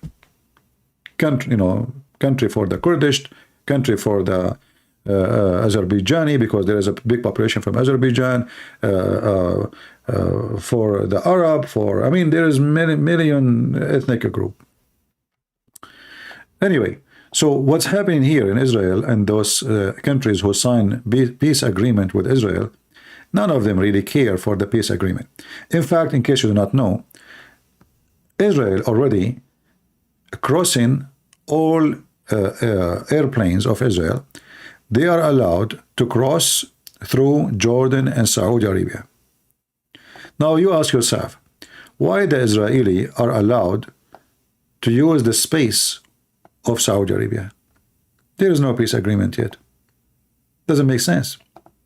So the peace agreement is just a paper. Already they have a very good relationship together, but it's not official. Right now, as we speak, if you ask anyone who live in Israel, do your airplane, when you travel, you want to go anywhere, do they go over the airspace of Saudi Arabia? The answer is yes. They do. Why? You did not sign peace agreement with them. So you will find that all the Israeli airplane, who they are flying from Israel, going all the way to Emirates and vice versa, they are crossing through Saudi Arabia.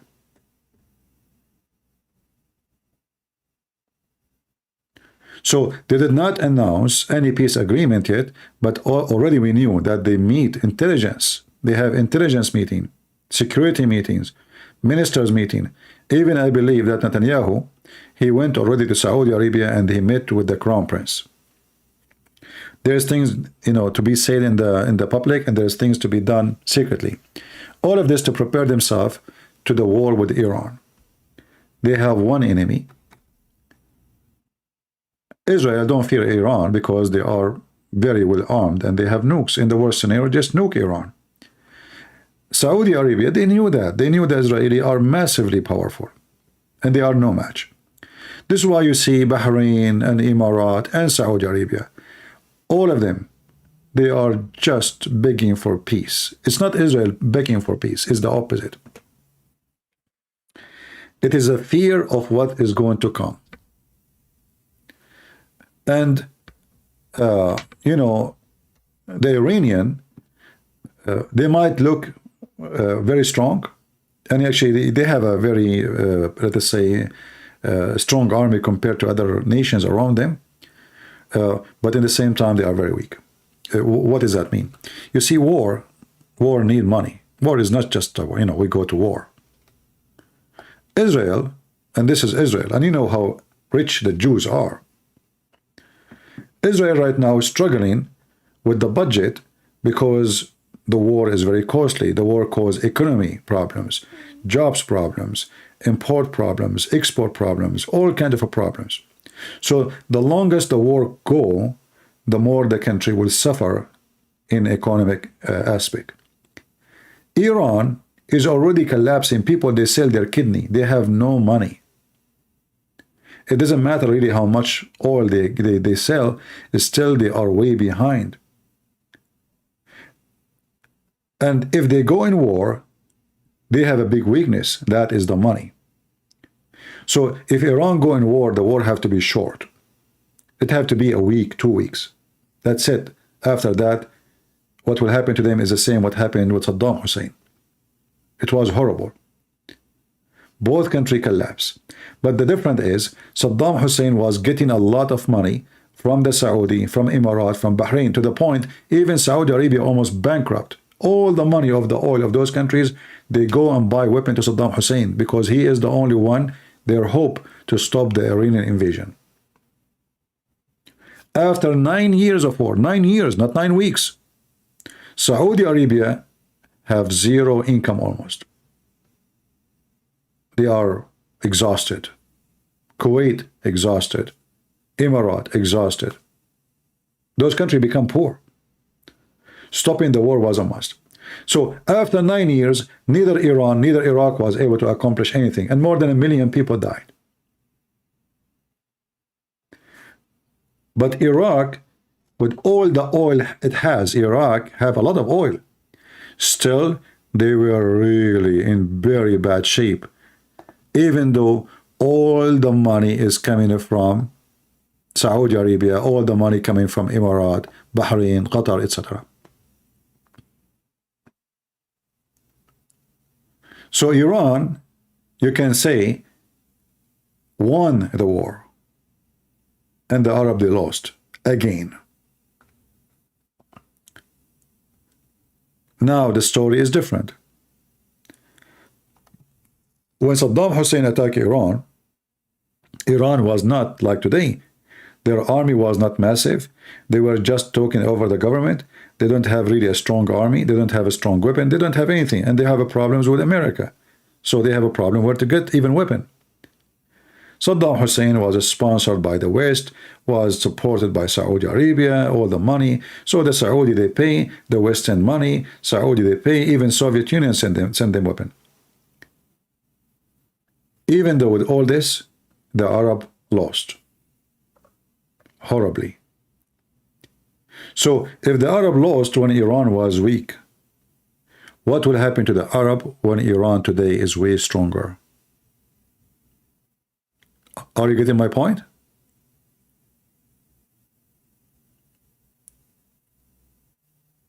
So now we understand why the Saudi, they were desperate, and Emirati and Bahrain, they are desperate to have a good relationship with Israel.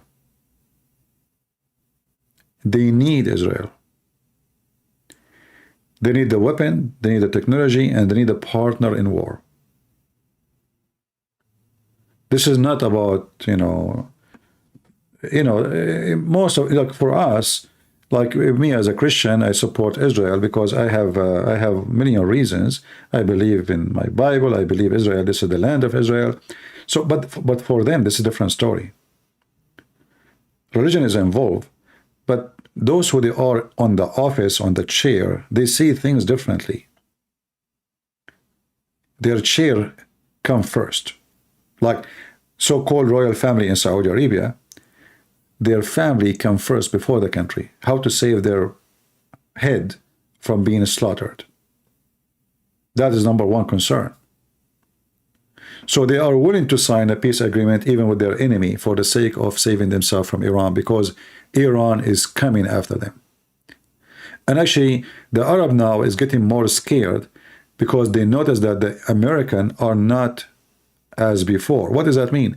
American these days, they don't want to go in war no more. They don't want to open war with anybody. They are just focusing in different.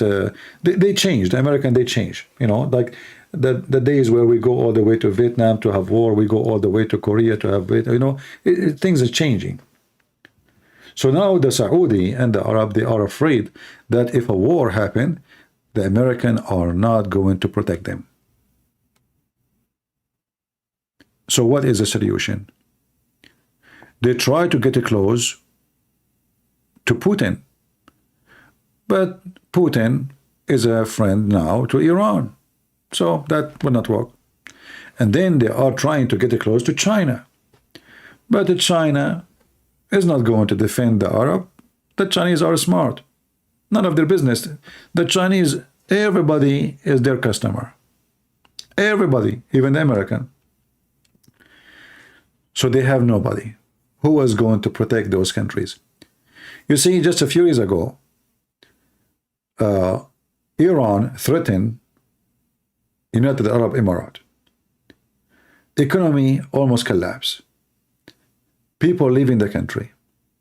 There's like 10,000, 20,000 cars next to the airport for free. Just take any car you want. People leave their cars there. They don't want to come back. That's it. The country is collapsing. There's no jobs. There's no businesses. There's no people left. I don't know if any of you remember. And this can happen to Emirates right now.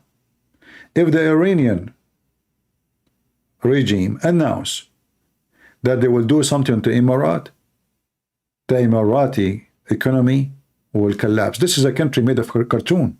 It's not a country. This is not a country. Those are not countries. Qatar, as an example, is a country, if we can call it a country. Many of you is born before Qatar. You know that? Many of you is born before Qatar. So those are not countries. They don't even have population. That's why they are rich. They don't have anybody. Even Bahrain, you see this country, Bahrain? they borrow people from Pakistan. If you don't believe me, go check right now. Go check in the internet how many people from Pakistan, if they come and serve in the Bahraini army, they give them citizenship. They don't even have an army. The Saudi even, they build a bridge between Bahrain and Saudi Arabia. You see the bridge here? Let me see if I can. Okay, maybe if we do it this way, satellite. That is better. So you see now, do you see this bridge? Why did Saudi they build this bridge between Bahrain and Saudi Arabia? Because Bahrain have a lot of Shia, and those Shia, they favor Iran. So the majority of the population is Shia. So Iran can take over Bahrain in 15 minutes maximum because they have Shia already there. So what the Bahrain is doing, bringing Muslim Sunnis from other countries, the one who served in the army, served the king, he named himself even a king, he changed, he was a sheikh, he became a king now. And, you know, we give you citizenship. It's just to make a balance with the population. Same time, there's a lot of Shia in the country. They don't have citizenship. They don't give them citizenship, but they are born there. Their father born there. Their grandfather born there. Their grandfather. Just because they are Shia, they don't give them papers. Same in Kuwait.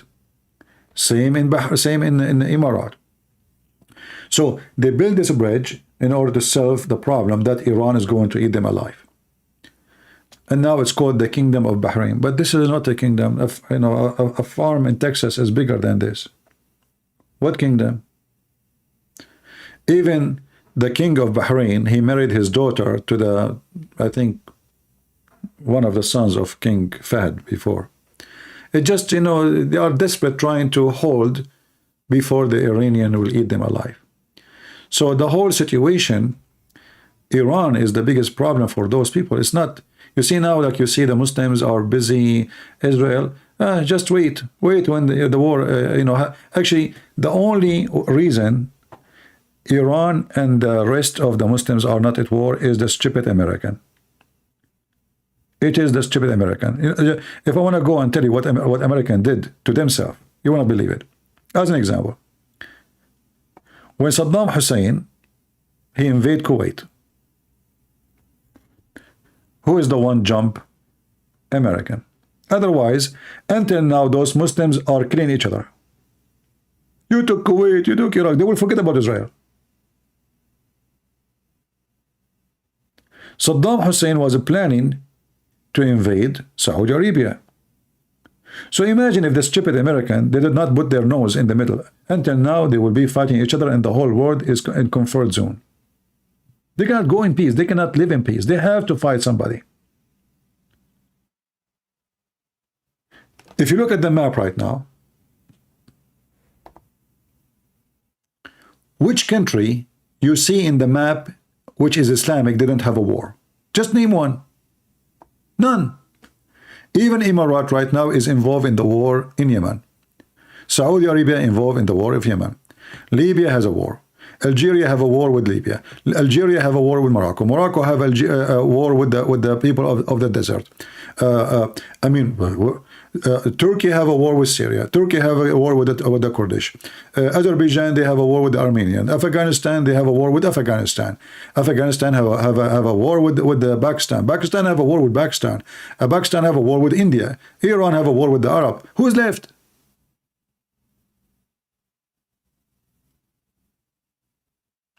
Oman is different story. Oman, they are kind of a Shia. They don't consider themselves Shia, Abadiyya, but they are kind of a Shia.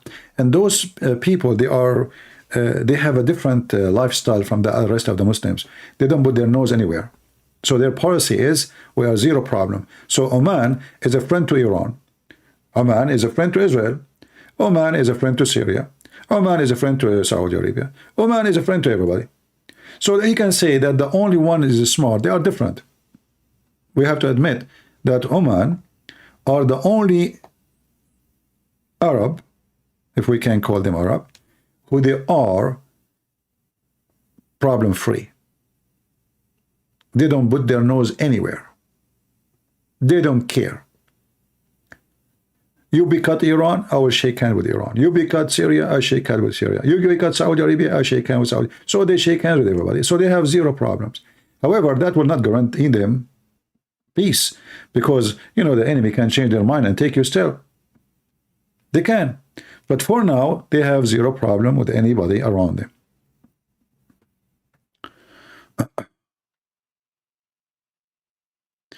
Indonesia have no war with anybody. You are mistaken. There's many enemies. This is why the Indonesian army is building a big army, obviously, because there's a lot of risk.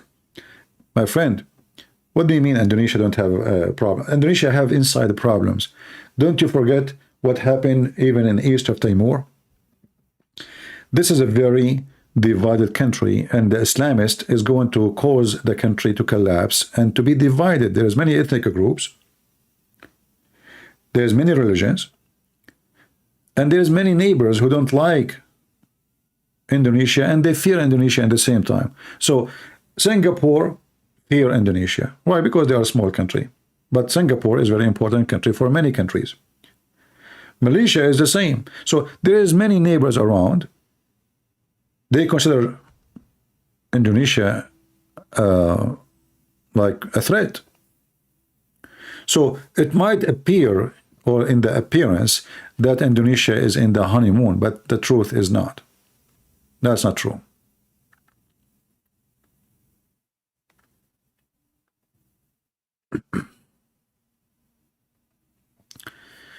What do you think about the future of Israel? Well, the only threat to Israel I see is the liberals. Liberals is a threat to any country, including America. Liberals are mentally ill people, you know, they see things in an awkward way. You say to them blood, they say music festival. You say to them Hamas is coming, they want to do tattoo. You say to them the Israeli are defending their babies, this says free Palestine. So Israel have a problem too. And the biggest problem is liberalism. So the Israeli, they have to educate their kids. And actually those things what's happening now can maybe help. But liberals are stupid. Extremely stupid. They are the extreme danger to any country. It's like, I find liberals is the same as a worm inside an apple. It's going to eat the apple until the apple is worn, you know. And if you don't, you know, protect yourself from this worm, the worm will destroy you.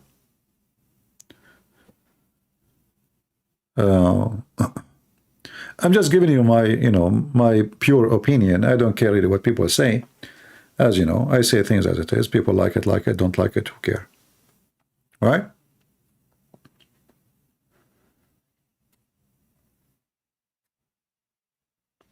You know, actually, like, you know, this music festival. What is this music festival? One of the women who organized this festival, she is the biggest supporters for the people of Gaza. She go almost every week there. She take their kids to a hospital in Israel. She collect donation for them. She makes celebration, peace celebration. So those people, they believe that they are in peace. That's it. You know, things is wonderful. You know, that's why they don't listen to anyone. You know, they go like a few 100 meters from the borders of Gaza, and they want to have a hippie dancing. I mean, the whole country is empty. You go there. I mean, why you go there? What is there? Hippie. Dance, dance, music, music, hey, hey, hey, shaking their ass. Yeah, and the devil came to them. This is what happened to you when you have a stupid and wise generation. Put near, you know, a ring in your... The wisdom for them is a ring in your nose, a ring in your ear, a ring in your lips, a ring... I don't know even how they put those rings.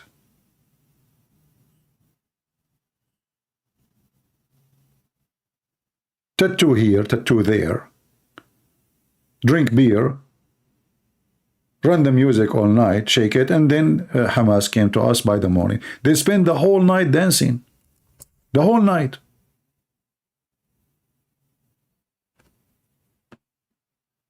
Perfect. It's a perfect meal to the beast. In fact, more than 30% of the attack, people who they killed, and maybe most of those who they are kidnapped, is from that festival. Like the woman they found, she was killed. I made a video about her today. I don't know. No, by the way, most of you did not watch my previous videos. I think people don't care. I'm making too much videos, so that I stop. Tomorrow or today, I will go live again. Maybe I should take a break, because you guys are not watching. This woman, you saw her, they took her in the motorcycle, and now they found her killed. The easiest question a person asks himself, why I was even there? In a country like Israel.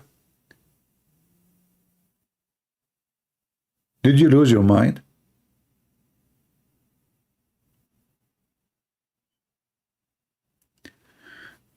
Tunisia is not really in trouble with many countries. Tunisia is a little bit different, by the way, because most of them, they are originally from, they are Roman. Most of them, they are not really Arab. Actually, all of those are not Arab. But the Tunisian, they are not too much like the rest. This was a preserved Roman territory for a long, long time. But still, they have a problem with their neighbors, but it's a small problem. It's not something big, dangerous. But Tunisia is a small country anyway. It doesn't count, All the Middle East is on fire.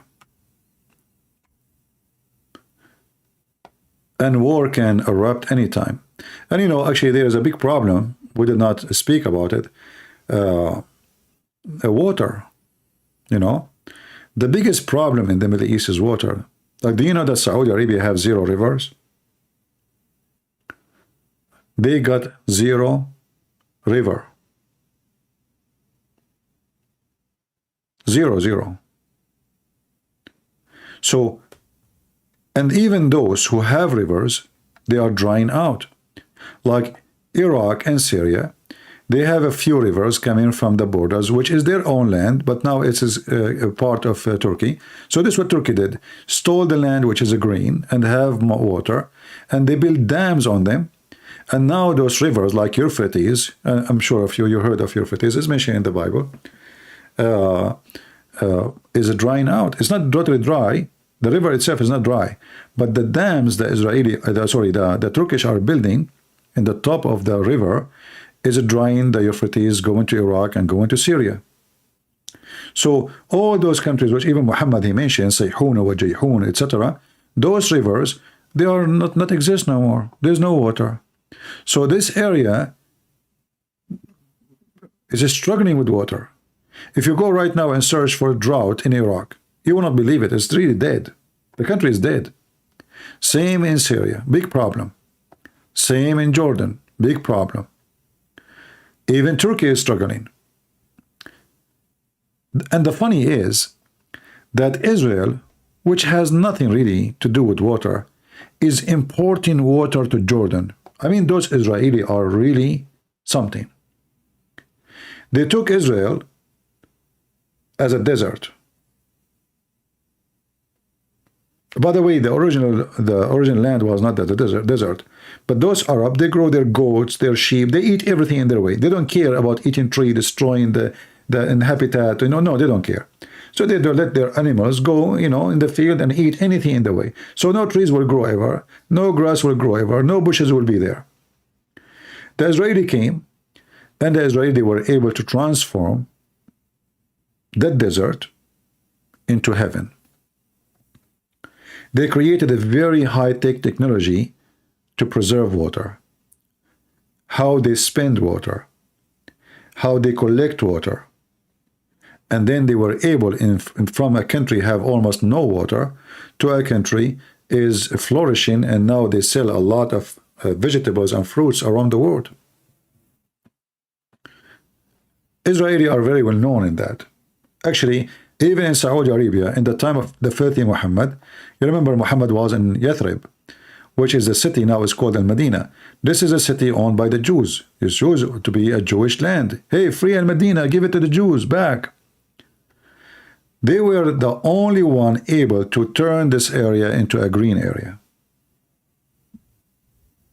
The Jews. You give a desert to the Jews, the desert will turn to be a green land. In fact, you can go check right now, search in the internet about Israeli turning the desert into heaven, or farm, or etc. They are helping actually many countries in Africa.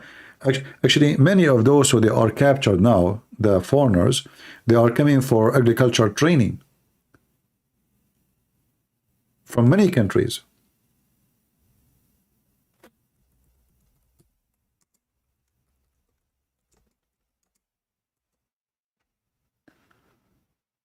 If you search right now in the internet, there is tons of videos, you can watch them. Let me show you this. This is a video, and we cannot maybe play it. I thought this is.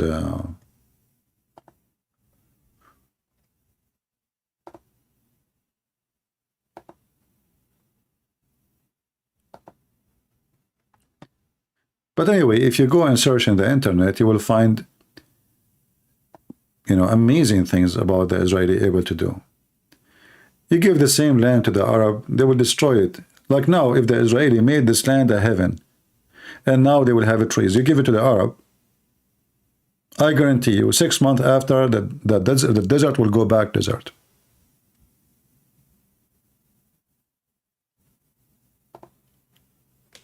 Before, after. Do you see it? This is how they took it, and this is how it is now. Welcome to Israel.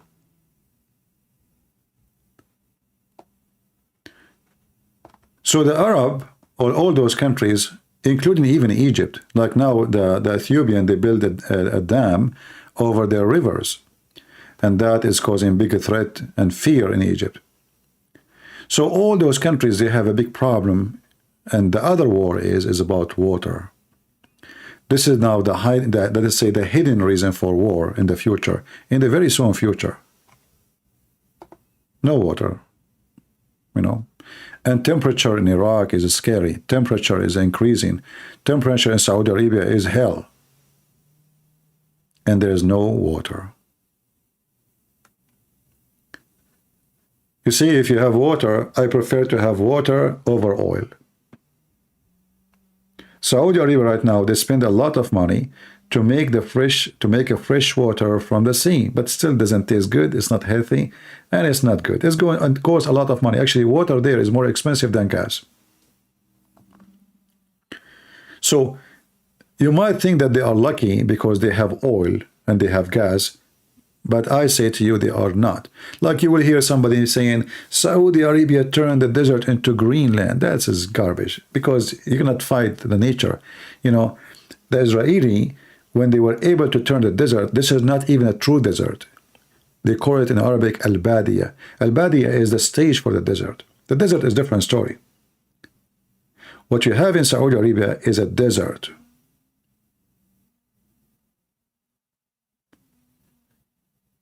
if you use the water which is under the ground, and this is what the Saudi did for some time, that will be a big disaster, because that water took hundreds of years to be collected under the ground. And then if you use it for irrigation, you will spend it in a few years.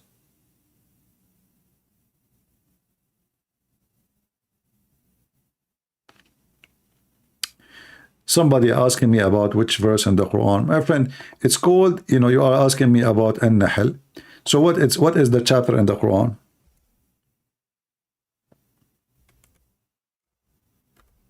You don't know the name of the chapter? What the name of the insect we are talking about?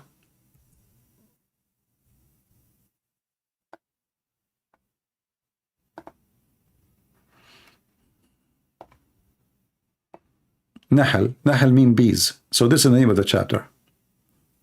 All right? All right. So they have bigger problems than just Iran. I mean, this Middle East is screwed up. Literally screwed up. So if you are a country where you have water, I mean, I say to you, you are blessed. You have really a blessing from the Lord. Water is a big problem. Last summer, all those countries, they suffer with a massive heat. Many people died. Many people. In Jordan, you see, just to show you the stupidity of those Arab leaders. Jordan as an example. Jordan is totally dry. There's nothing. Nothing.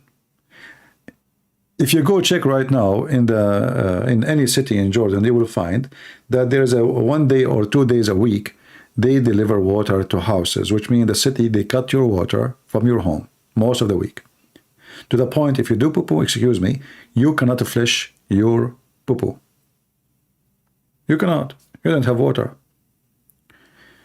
The Israeli, they wanted to build a friendly relationship with the Jordanian.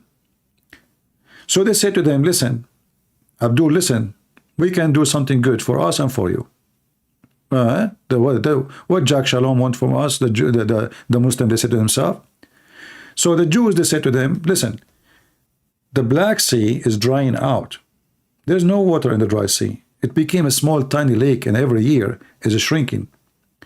We can open, if you agree, Abdul, we can open a tunnel from the Mediterranean all the way to the Black Sea. And that will make many good things to us. Number one, because the Black Sea is way down, we will be able to generate a lot of free electricity. We will share it together. Number two, you will get a lot of water from the Mediterranean. The Black Sea will be more flourishing for tourism. And not only that, the Black Sea will not be the Black Sea no more. It will be living sea, because now the salt is not going to be concentrated as before, because you have a lot of new water coming from the Mediterranean. Number three, water will vibrate because of the sun, and that will create a cloud and will create rain. So all this area will become a green zone, just because we open a tunnel all the way from the Mediterranean to the Black Sea. The Muslims, the Abdul, no way, Allahu Akbar, those Jewish kuffar, we cannot do partnership with them. May Allah kill them. May Allah destroy them. The king, because the pressure of the people, we cannot have any relationship with the Jews. So they refuse. They said no. Then if many years after, the king of Jordan, they don't have water to drink. They are dying. The country is collapsing. Actually, now, if you go right now, you will find that they are buying water from Israel. They are buying the drinking water, literally. Every month, the Abdul in Jordan, they buy water from Jordan. Sorry, from Israel. So, few years after, the Abdul in Jordan, they called the Israeli. Assalamu alaikum. Jack Shalom, he answered. What do you want? Habibi Hamas, what do you want? I'm the principal of Hamas, and we want to have deal with you, and we have water. You can have water. Because Abdul, I told you a few years ago, where you been, Hamas? Hamas, you stupid Hamas. How many times Hamas will try to convince you, Hamas King Abdullah? We didn't explain to you, we'll show you the map, Hamas is stupid, Habibi. So the stupid king of Jordan, he is not accepting the deal when they wanted the deal. So when he called them back, kissing their ass for the deal, they said to him, we are not interested. We have water, we do not need. At that time, we thought about it because we need water. Now we find different solution. We are not interested. And now the Jordanian, even if they want to spend money, they cannot do it because they cannot go through the Israeli land. They have to get the agreement. You see, they have no connection to the sea. This is how stupid they are. There's other solution to get water for the Dead Sea, and that to go to the Red Sea. But that is extremely costly. I mean, even this one here, it was Israel will take care of the cost. They cannot afford it. So how they can afford such a project like this from here all the way to the Red Sea? That is very, very costly, project.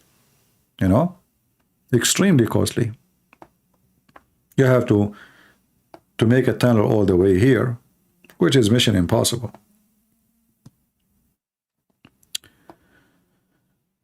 So, conclusion,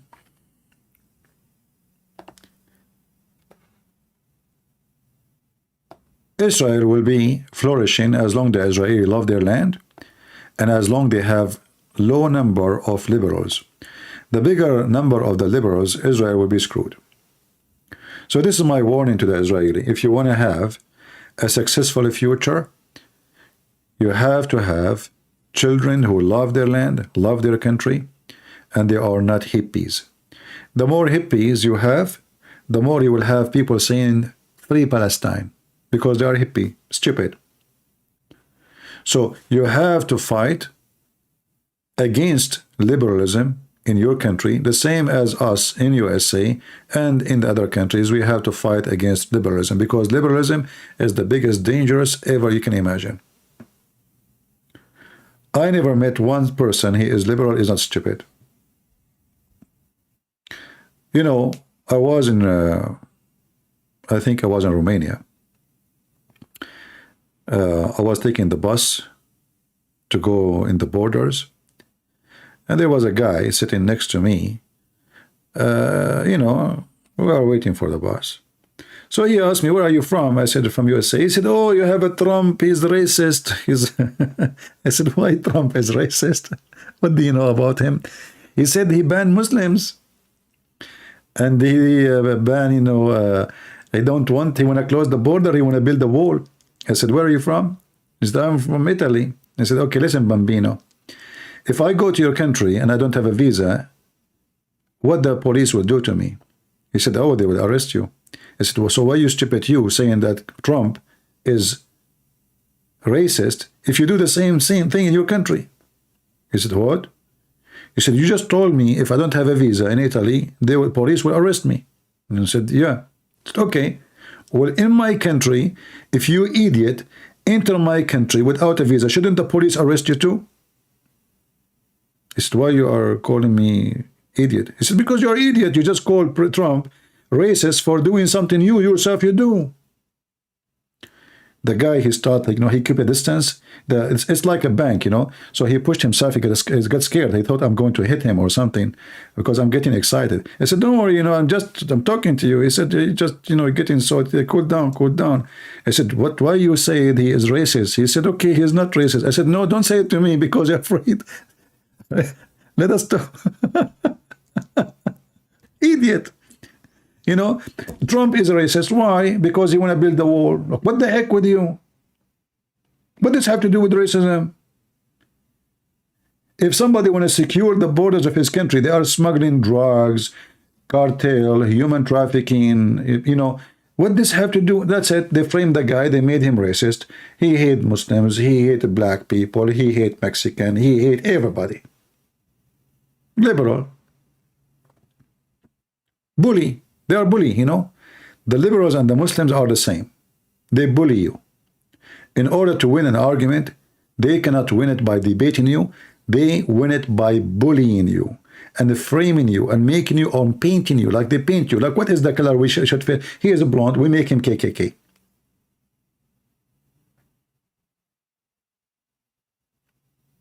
they are bully.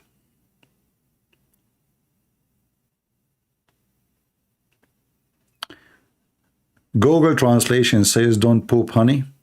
Well, who care about Google Translation? You asked me, I gave you the answer. So take Google Translation. Man, this guy here is smart. He says Google Translation doesn't say that.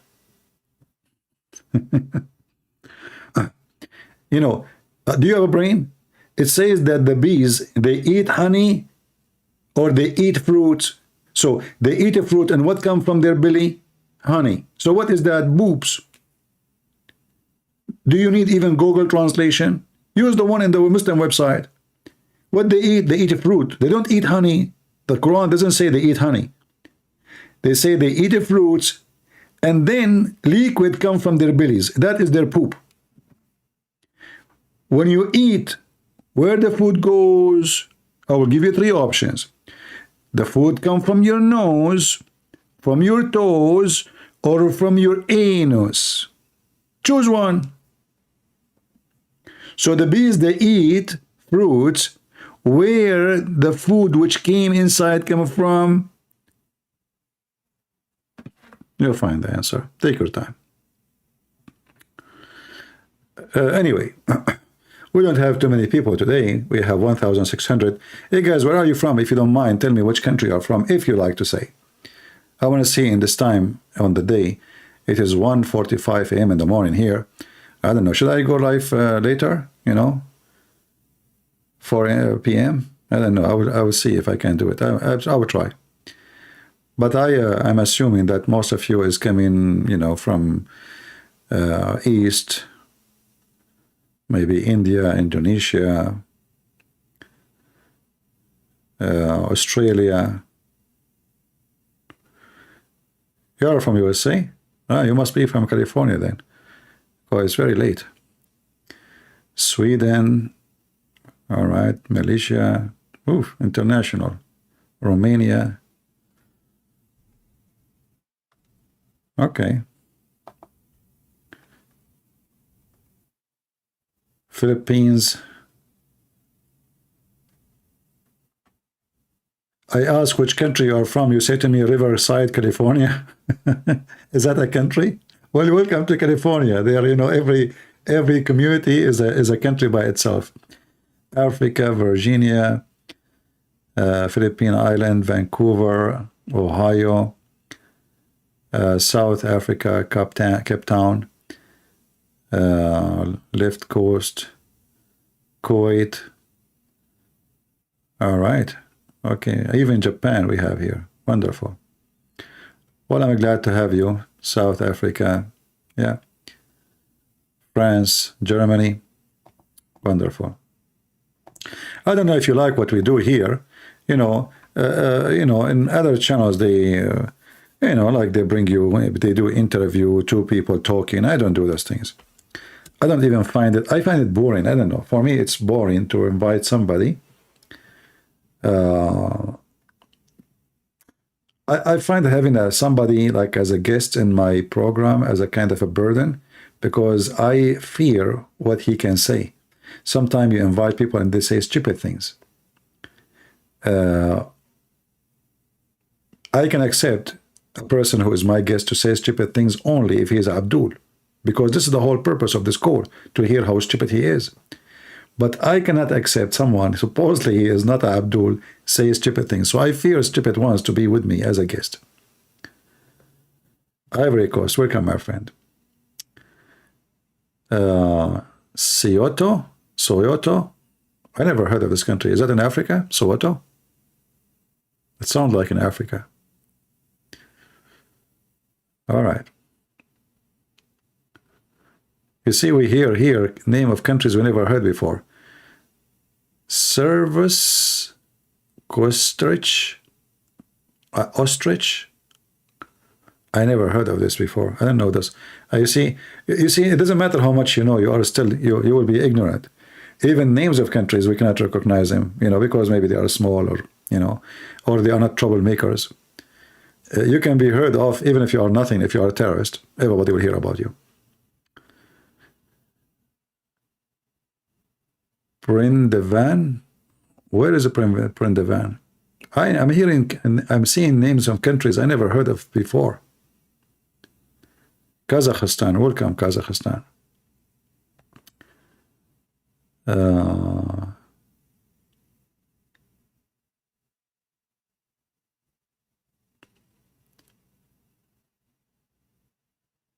You know, actually, I'm very thankful for the Lord that, you know, we have this opportunity to have the internet.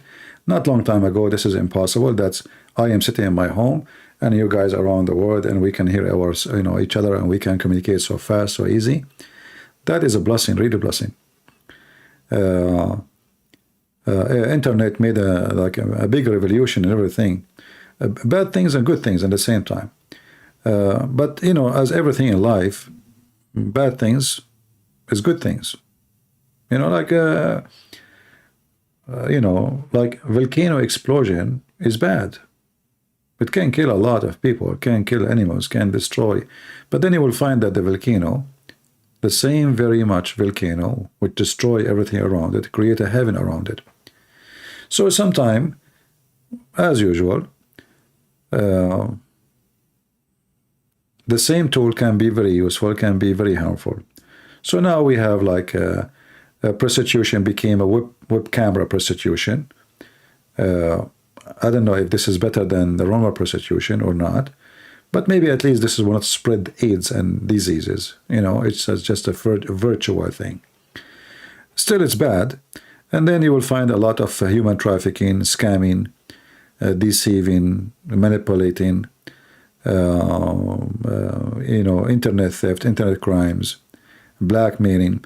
So internet bring a lot of disasters, but in the same time, it can be very good and very wonderful. So we have to be careful about anything in life. Like when you go in the highway, you drive your car. The car is a wonderful thing. It makes your distance short. It makes your life easier. You do not need to carry stuff. But the same tool you use to make your life comfortable, it can bring death to you if you are not careful. So you have to be careful.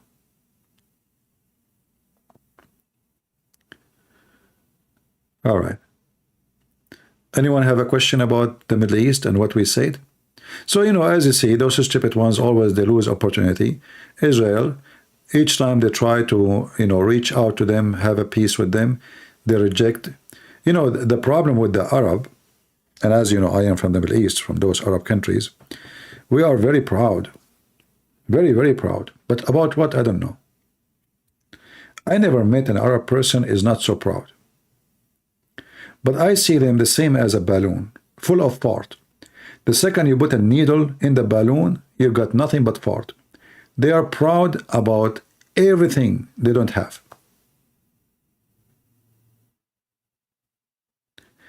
They are proud about religion. The second you ask them about their religion, they can't answer. They are proud about ethic. The second you check their system, you will find everything is corrupt. The judge, the police, the president, the prince, the king, everything is corrupt. Even the butcher. You go to the butcher to buy beef, he give you rabbit. You go to buy rabbit, he give you donkey. They are so very much proud. Men, women, doesn't matter. Even Christian, by the way, not only Muslims. Oh, Christians are very proud. Oh boy, you know, Christians have, you can't even talk to them. The Middle Eastern Christian, they think they are coming from the sky. They are not even a human, like a human being, you know. Like they look at you down, like, where are you? Who are you? Who's this? You know. So they have a mental issue that they see themselves above everything around. They are from different space. And then you ask him, you are proud about what? He said, do you know my grand, until he is out of gas, keep saying grand. He said, okay, do you see what they built there? You know, what the heck? Hey, Abdul, those are not your grandparents. Those are different nation. They used to live here before. Those are not your grandparents. Trust me. So even when they are proud about something, it's not there. They are so proud to the point of foolishness. You know, you want to learn history? Never learn history from the Arab. Their history is the most hilarious one ever. Everything is upside down. In fact, if you read history of the Arab, you will find every country have different story about the same story. In fact, even the books of Muhammad, the same story written in many places, in different numbers, in different date, in different occasion, in different names, everything is different. The same story. Their history is false. Their books is corrupt. Their you know, they collect legends and they believe they are true, and then they claim that they are people of science and they don't believe in fictions. And if you go in war with them, you beat them, they lose, they celebrate victory. Just wait until Israel finish their war. Israel, you know, like they destroy Gaza, right? Gaza is destroyed, demolished. I assure you that a week after that, they will gather in Gaza and they will start dancing, celebrating victory. Just count my words, you will see. Just wait, you will see. You know, mental illness. Like you tell him, look, like you lost your houses, you lost your kids, you lost, you know, look what happened. Allahu Akbar, the Jews run away. What you, Abdul, what Jews run away? They left themselves, they left. You did not kick them out. They were here yesterday. Where you been? Everything is awkward. And then if you have a problem, you live there, God forbid. I told you this story. There's a guy, he posted a picture in the internet. I wish I can find it again. The guy, he have a hole in the front of his house when he was a kid. So he posted two pictures. One of himself when he was like 7 years old, and the other one when he's like 35. And the hole is still there in the front of the house. 30 years pass, and the hole in the road still there.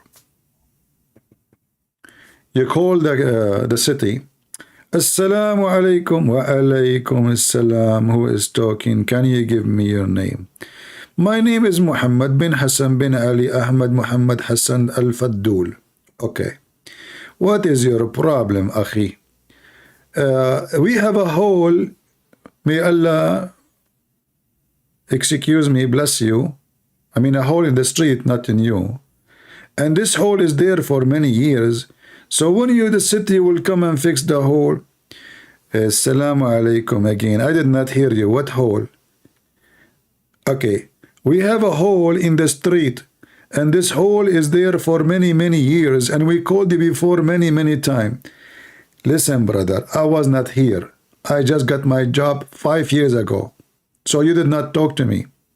No, I called last year and the year before it. I told you I wasn't here. I was here only 5 years ago. So I'm new here.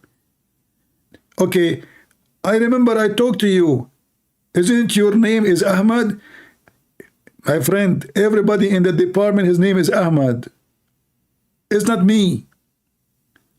Anyway, to make the story short, he will take the information, he will take the name of the street after 2 hours conversation. At the end of the conversation, say to you, Inshallah, in the coming plan to repair, we will fix the road for you. Inshallah, this is the Middle East. Everything there work as inshallah, and nothing work, because Allah never will. Everything is dependent on Allah. And if you don't believe me, ask any Middle Eastern. Just ask them. You know, the Israeli are different. You have a problem, they fix it right away. The Arab are different. They have a problem, they will never fix it. Because if they fix it, then they will lose their job.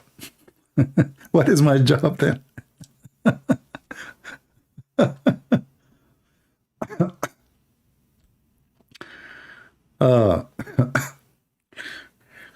You know, I don't want to tell you stories because sometimes those stories are embarrassing. But I used to be fired from the school, almost like they yes, they no. To the point, even my parents, they don't go with me to sign. Like, you know, they fire you, you go, you have to bring your parents or somebody adult to sign that I promise that my son, my etc. will not do it again. But then I notice, I mean, why you want to go to school if in the school there's no heat, There's no teacher. There's no books. There's nothing. So why you want to go to school? Fire me. They hide the fuel. It's cold. They hide the diesel. It's cold. The teacher is not there because he's a friend of the principal. He come when he want. He don't come when he want. The other teacher, she is a pregnant. But she's always pregnant. She never have a baby drop. The baby is there all the year. We never saw the teacher. Where's the teacher? She never come. She is a pregnant. Okay. The other teacher, the only teacher who come is a religious teacher, the one who teaches Islam. This guy is mental. He have a cross eyes. When he look at me, it means he's looking at the other side. So he look at me, I talk. He look at the other side, I stop talking. And I asked him a question, he never answered. And once he hit me with the umbrella. So I said to myself, I mean, this is I live in a country is messed up. So being in school, which one is better? Being in a school where nobody teach you anything, everything is really messed up, or being home, watching cartoon. Let us go home and watch cartoon.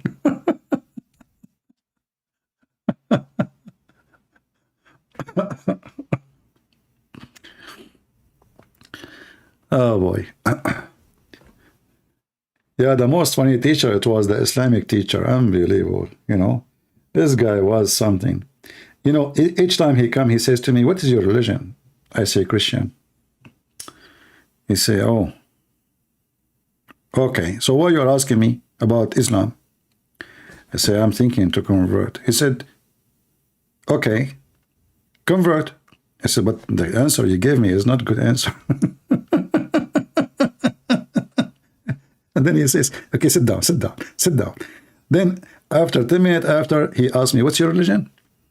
I say Christian. So he was asking me about Islam. I said, you know, I told you I'm gonna convert. What a joker. Anyway. No, actually he was a nice guy. He's an old man. He have a long beard, white beard, and obviously he's suffering. That's why he come to work, because he lost his mind. The rest, they don't come to work. They are smart. This guy, he lost his mind. He don't even remember where is he. Like he sat in the classroom, and he said, where I am? You know, I said, I say in the classroom. In the school. Oh, which school? Because I teach in more than one school. He forgot even which school. He teach class in more than one school. So after he get in, he forgot which school he is in. So he asked us, what is the name of the school?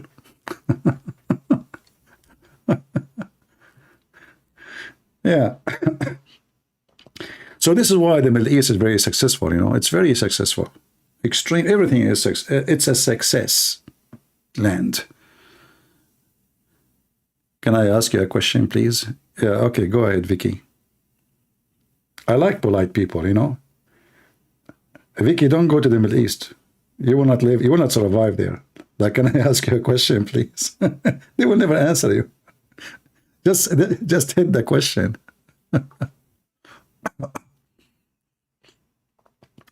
Yeah, he's like Joe Biden, right? He's a Joe Biden, but a Muslim teacher. Muslim kids, they used to make fun of him a lot. All right, Vicky, what's your question? I think the voice takes some time. Do my voice sound tired or something?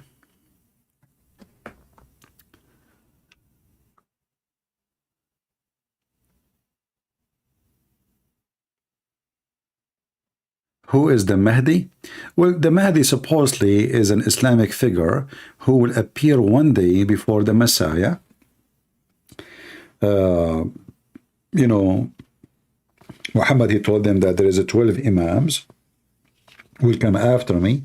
And here you notice that Muslims are trying to copy the 12 disciples of Jesus. I mean, did you ask yourself what is the 12 Imam is?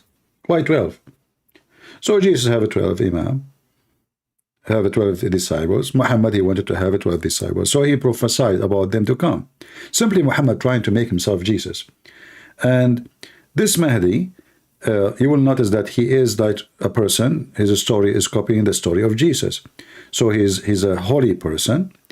And when he is, even they say, some they say that his mother, her name is Mary. Some they say his mother, her name is Nargis. So they are not sure even about the name. and his mother, she gave birth to him from her thigh, because there is no way that Mr. Mahdi is going to be born of a vagina. Come on, he's holy. Mahdi, when he fell in the ground, he never cried. He say Allahu Akbar. He never farted, and if he farted, his fart like musk. So it's just a stupid fiction stories. There's no proof that this person ever was exist. It just, I believe that the whole fabrication of al-Mahdi is just to copy some stories from a Christianity, trying to make a counterfeit of Christ. Muhammad himself is a counterfeit of Christ, and then the Mahdi is other counterfeit of the second coming of Christ. It's a fiction story.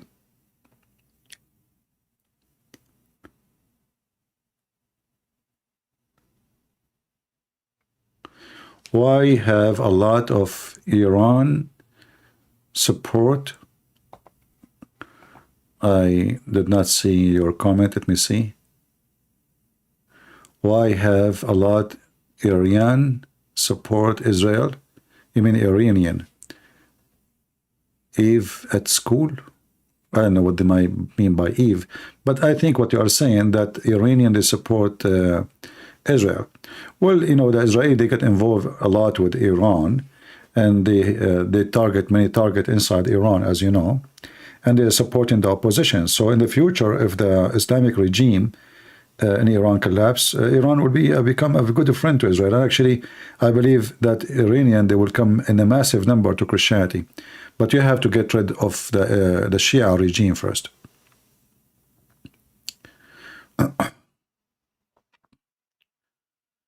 All right.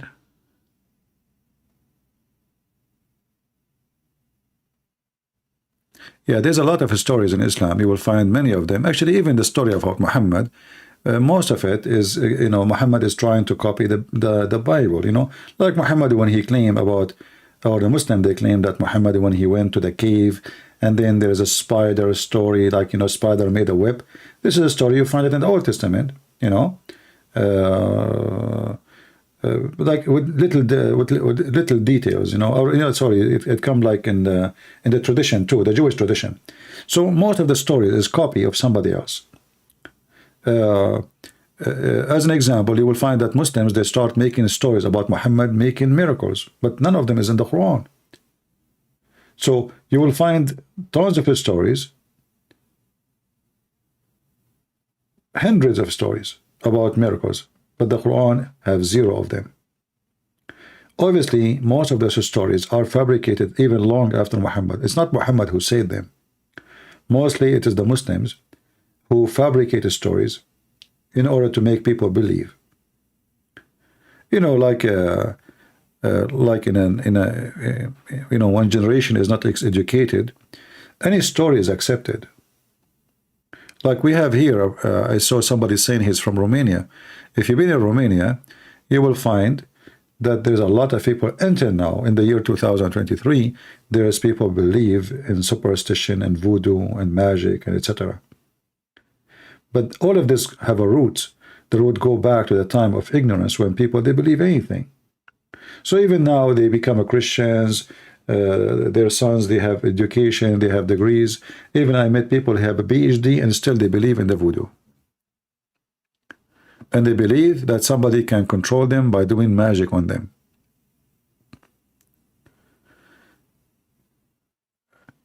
Like I met a woman in Romania. Everybody fear her. Why? Because she do magic. And they said that if you ask this woman to make a spell for you, she can make any woman be in love with you. So I said, okay, well, this must be true then. So I said to this woman, she don't speak English. I said, can you translate to her? I said, I want you to make me love you.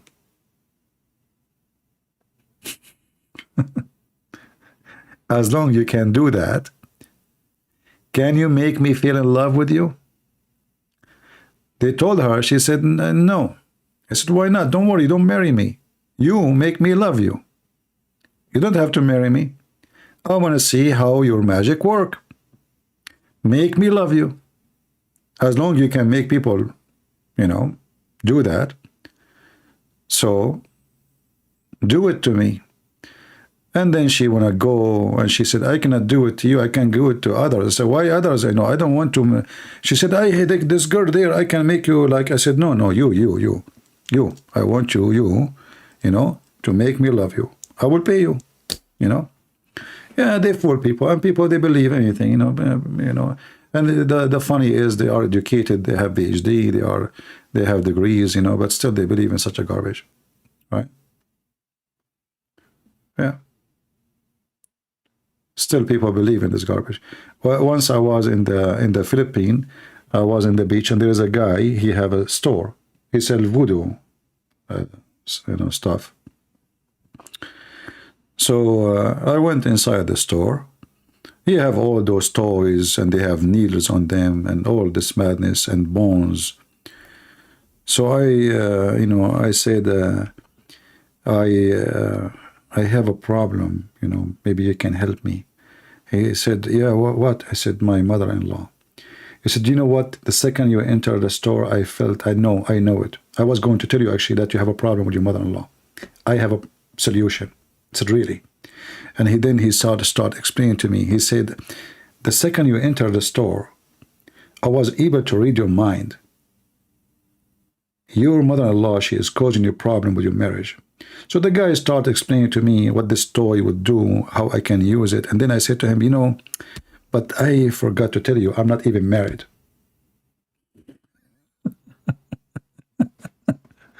He knew it, you know, he knew that my mother-in-law is causing a problem.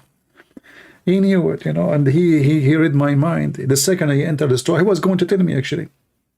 But I spoke before he told me, you know. So my mother-in-law is going to cause me a problem, and I might lose my marriage. And you know, this is what he told me. He told me my life story, the guy. He know everything. And even though there's some women there in the stores, they were looking like, wow. And I shake my head. He says, yeah, he's right. He knew. How you know? You know, whatever he say, I say, wow, how you know that? Do you know her name? He said, give me more time. And then after he finished, you know, I said, by the way, I'm not even married, and therefore I don't have a mother-in-law. But you know what?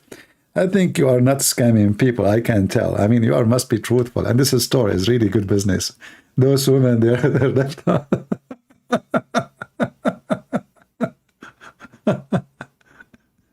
Yeah, people do. You know, people. So you know, a human being is so.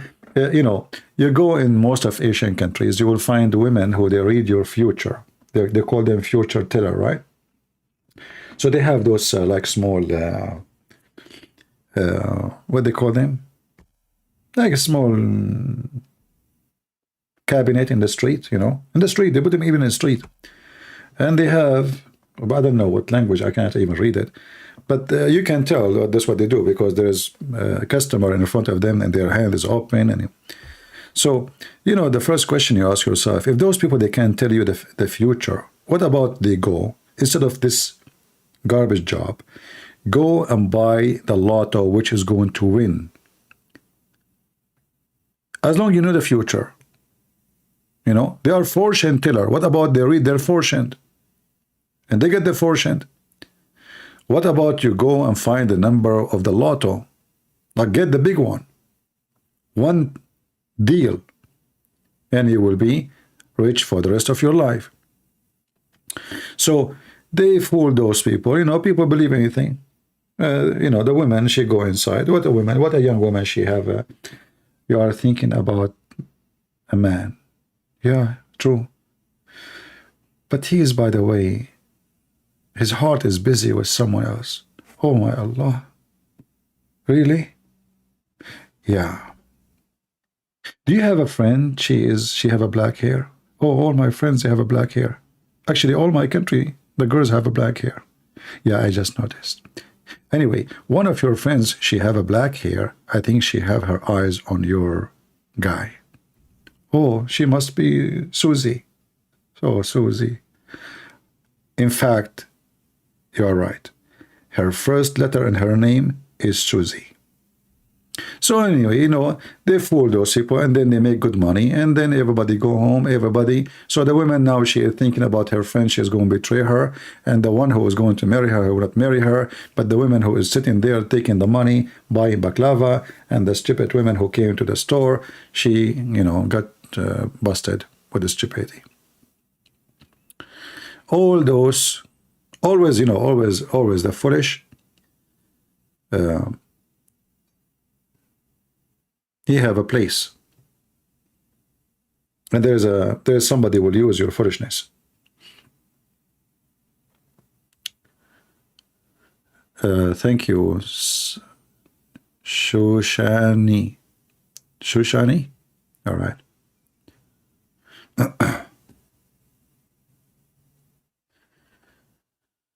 All right. Do we have any question? Susie start with Z, not the Arabian Susie. You know, once there is a guy, he said to me, I met him in the church. He's an American. He said, you know, like we never saw really an Arabic movie. At that time, there's no internet. I mean, like now you can watch on YouTube, etc. So he said, there is a way, like I can, you know, my wife, she asked me if I have any Arabic, you know, videos, like, you know, the old days, the videotape. I said, I don't really have, but I saw in the library they have. I can borrow some for you. He said, please be sure there's no bad language. I said, okay, sure. Because he said, I watch with my daughter. So I went to the library and I found a tape. I gave it to him. And then second day he called me. He says, what this, man? I told you there's no dirty words. I said, there's no dirty words in the movie. First of all, the movie is in Arabic. What dirty words? He said, well, we heard a dirty word. I said, what are you talking about? So anyway, you know, in Egypt, those who they are from Egypt here, there's a very famous actor. Her name is the same as the word vagina in English. So in the movie, they call her with that word. She thought they are saying like a dirty word. So he said, so what about this? I said, this is the name of the actor. He said, her name is vagina? I said, well, this is how it is in Arabic. He said, really? I said, yeah. So I said, okay, well, I have to explain to them now. And, you know, like he brought the tape, he don't want it no more. And we put it, and he showed me which minute the bad words, you know, to see what the problem, like we have a problem. And then when I heard it, I laughed. I said, this is not a word. This is just the name of the actor, her name. This is her name. They are calling her by her name. He said, her name is this. I said, yeah.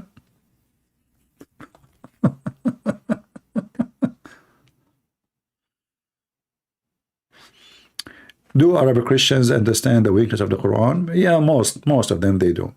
It depends on the education of the family, but mostly they do. But maybe they don't have like a deep knowledge, but they knew, let us say, the most basic, that Islam is stupid. Should Israel turn Gaza into a parking lot and put the people into Egypt? Well, it's not up to them, you know. They cannot push people to Gaza, to Egypt, unless Egypt accept. That can happen only. You see, the Israelis, they made a big mistake. When they signed a peace agreement with Egypt, they should have refused to sign the peace agreement unless Egypt take the people of Gaza. Or in the worst scenario, take Gaza too. You know, they offer them to take Gaza, but they refuse.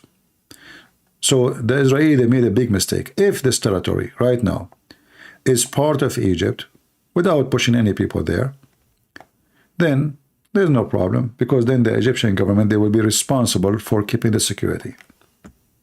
So the Israelis, they made a big mistake by listening to the scumbag Bill Clinton.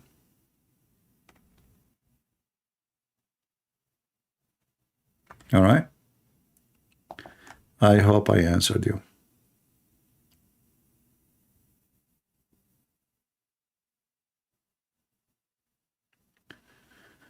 Christian Prince, I'm a Catholic, evangelic, but I will wipe the floor with you If you debate about black magic? Oh, okay. Well, as long as you believe in the black magic, what about you magic me and wipe the floor with me without debating me?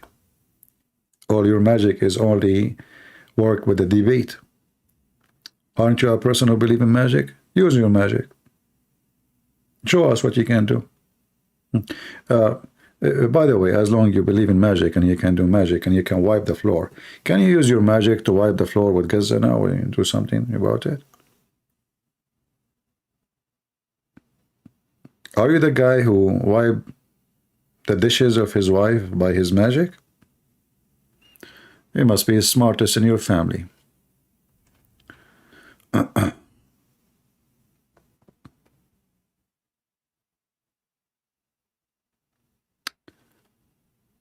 Okay, you want to educate me. Do you know how about bin Hassan al? Do you know about bin Hassan al-Qurmuti? Is it my favorite story in Islam? You're asking me if I know about al-Qurmuti? That's a good thing. I made the videos about al-Qurmuti maybe before you are born.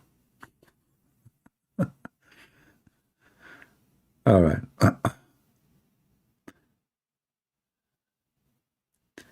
All right, Tommy. You can educate me, no problem. Thank you very much. Is that a free education?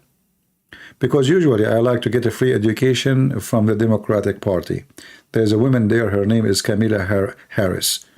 She educates you about how to keep your mouth open without a reason. She's always laughing.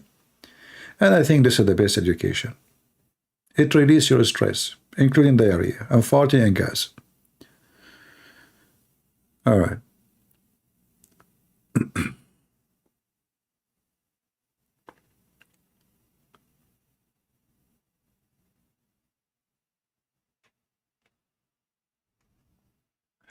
Curse is not a magic, my friend. There's a huge difference between a curse and a magic. That is false argument. What curse have to do with magic? Do you think really curse is a magic? Do you think God is is using magic to curse you? Curse of God is a command of God. And command of God, it have to happen. It's not a magic. It's a foolish statement to think that a curse from God is a magic. A person, he curse you, he is not even cursing you. He's asking God to curse you. I cannot curse you. So, stop listening to those stories like Cinderella and those stories. Otherwise, obviously, you don't understand what curse mean. Curse, even blessing. If I say bless you, I am not blessing you. I cannot bless you. I cannot give a blessing to myself. When I say bless you, I'm summarizing the sentence. I'm making it short, which is, may God bless you. Otherwise, there's no human being can bless any human being. And there's no human being can curse any human being. The curse and the blessing is a supplication to God. God, he may answer, or even he may curse you without you asking for it, or he might bless you, but at the end, it's not your decision and have nothing to do with magic. Anyone believe in magic, he is a fool. You see, the old, like the Egyptian, when Moses, he throw his staff, it says his magic overcome their magic, right? Because this is how they see it. They see it's a magic, it's a trick. But the reality is, Moses was not doing magic, he was doing miracle. It was a miraculous thing. So, in the old days, anything which they cannot understand how it happened, they claim it's a magic. In the Talmud, as an example, the Jews, they could not explain how Jesus can do miracles. So what they do in the Talmud, they say that Jesus, he went to Egypt and he learned how to do magic. So they agree that Jesus, he made a lot of magical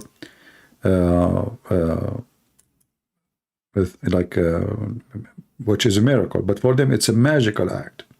So he did a lot of magical act which nobody can explain, except that he went to Egypt and he learned how to do them and he came back. So those are the naive ones, the rabbis, who they have a little education, who they believe in magic.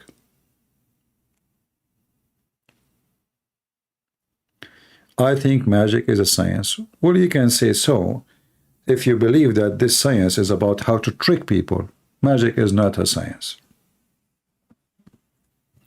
You know, the magic, or what people call magic, is, we can say it's an art of speed, of delusion, tricks, all together will make the person unique. So the most he is fast in movement, good in the practice, you know, he don't make mistakes when they do them, and he used some kind of a special effect, like as an example, black screen behind you, so nobody will see the rope you have, or the line, or the thread, or a box which is in the top of a stage, there's a hole underneath.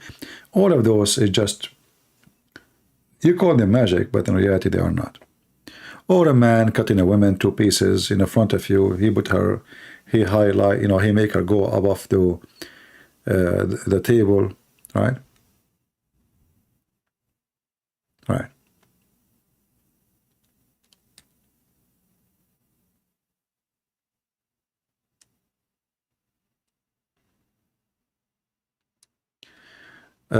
This guy, he is supposedly trying to speak Arabic, but obviously he is using Google.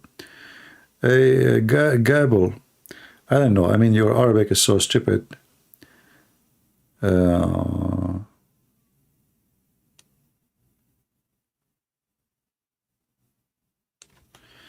I can't even understand what you are saying.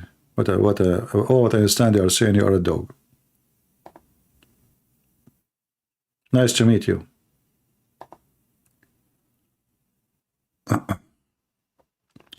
No, the magic of Muhammad is not ever exist. Muhammad, he have mental illness, and they cannot explain his mental illness, so they call it magic. And this is the same for everybody.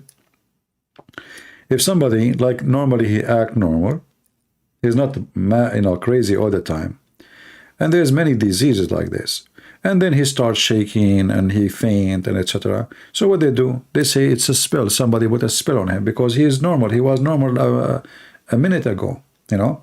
So this is the old days to explain things they cannot explain. But these days we know those diseases and those illness. You will not see a doctor saying this is magic. They will laugh at you.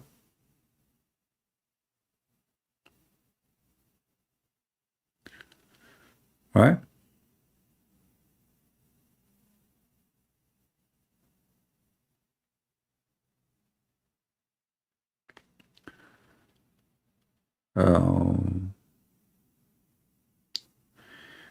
The big black tribe riding Muhammad, they are not a tribe. They are a group of men. They are black. Muhammad, he claimed they are coming from Nasibin, which is a city in the north of Syria. It's in the south of Turkey now, occupied by Turkey, and which is weird because there's no black people there. And he claimed that they are from there, and they rode Muhammad all day, all night, until Muhammad cannot walk. That's the whole story.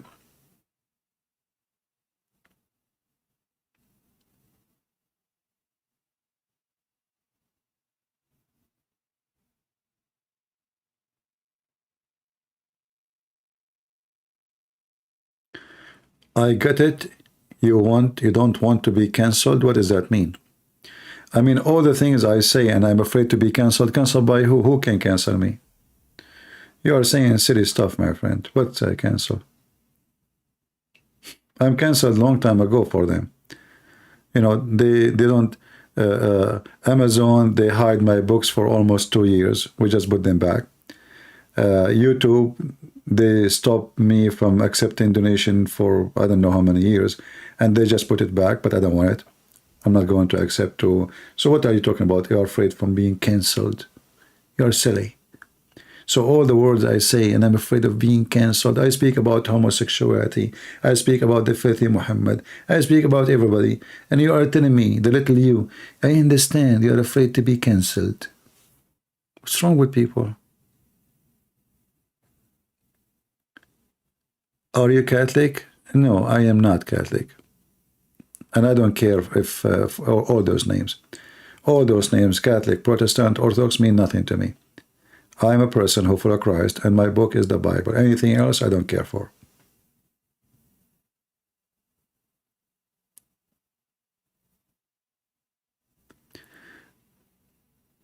Don't you know about secret society? I do not need to know. I will leave it for you. I am here to talk about Islam. Are you stupid or what? Somebody told you I'm here to talk about the Masonite? Are you stupid? Are you mental?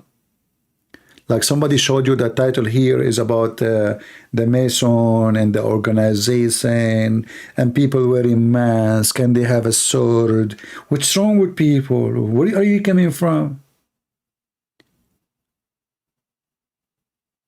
Are you mental? And why am I going to be afraid from being cancelled? From those? Are you stupid? Are you married? Are you married? Don't get married. Your wife, she will leave you second day. I mean, am I being punished? Lord, why you send those people to me? Where's the Abdul? Please make it rain, Abdul. They are even nicer. Can you make a topic about Muslims practicing Qur'an center time of Muhammad? Practicing what? Quietos? I don't know even what that word means. Excuse my ignorance. What that word mean?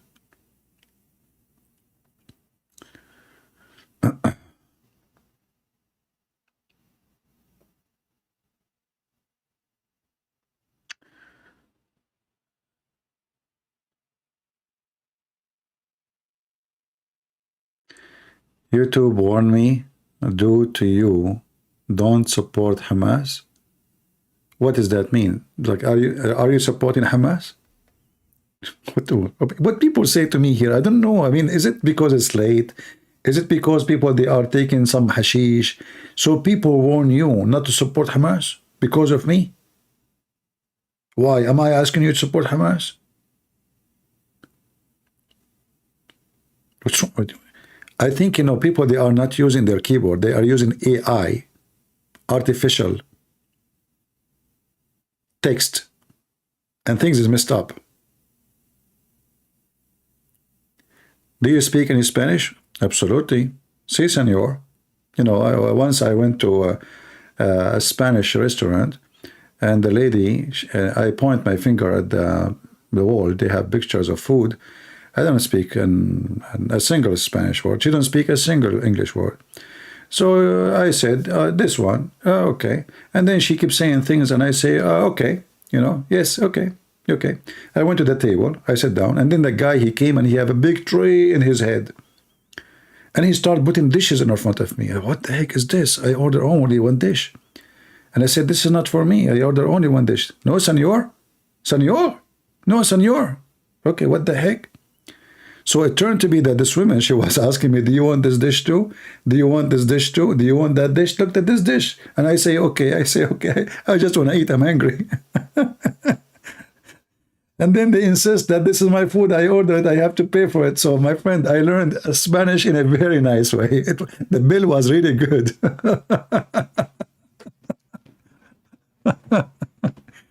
And since then, I learned never enter a Mexican restaurant and say, okay. Always say no.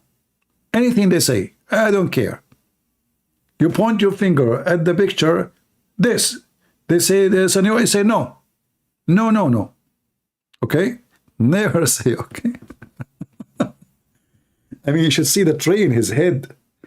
What? I mean, why this tray is coming here? He put the tray next to a table next to my table, and he started putting dishes. I said, no, no, no, this is not for me. Where is what this is, you know? Senor, no, senor. Senor, you know. Okay. Actually, another nice story happened to me. I speak good Spanish. I was in a resort, and there's a guy before me in an like open buffet. He point his finger. You were talking about food. We are taking food, you know, on the table, like, you know, open buffet. And he said bonita. So I thought this is the name of the dish. So, you know, this resort have like one restaurant open buffet, the other one is not open buffet, so you have to talk to waitress or waiter. So the waitress, she came to me, and now I remember the name of the dish. So I said to her, Bonita. She laughed. She went away, and then I said, Bonita, Bonita, like the dish Bonita, and she laughed. And then she went behind the counter, and then she wrote a paper, and she came to me. She pushed the paper in front of me in the table, and she ran away, and her friends are laughing. And I was saying, what's wrong with those people? I just ordered a dish, and she's giving me a phone number. And then I'm waiting. This girl, she never show up again. I mean, those girls, they are looking from far distance. They are talking about me, and they are laughing. And then the guy, he came. He walked in the restaurant. He says, listen, you speak English? I said, yeah, senor, little senor. I said, okay. I ordered a dish long time ago before all those people here. Why all those people, they received their food except me? He said, what dish you order? I said, Bonita. I said, we don't have a dish. It's called Bonita. He said, no, I told her Bonita. They ask her, she's there. So it turned to be Bonita means she, like, she's beautiful. So she thought I'm flirting with her. And then she gave me a phone number. And she said to me from far distance, like, call me, call me. And I say, well, people, they are really lost their mind. Yeah, Bonita. This is how an Arab, he learned languages, Yeah. But I get the phone number. You should see how she pushed the phone number. I said, I look at the paper. What this paper for? I thought maybe there's a list of food, but doesn't look like it's so small. So I open it, and there's a phone number there inside. I said, what is this? Maybe call the manager.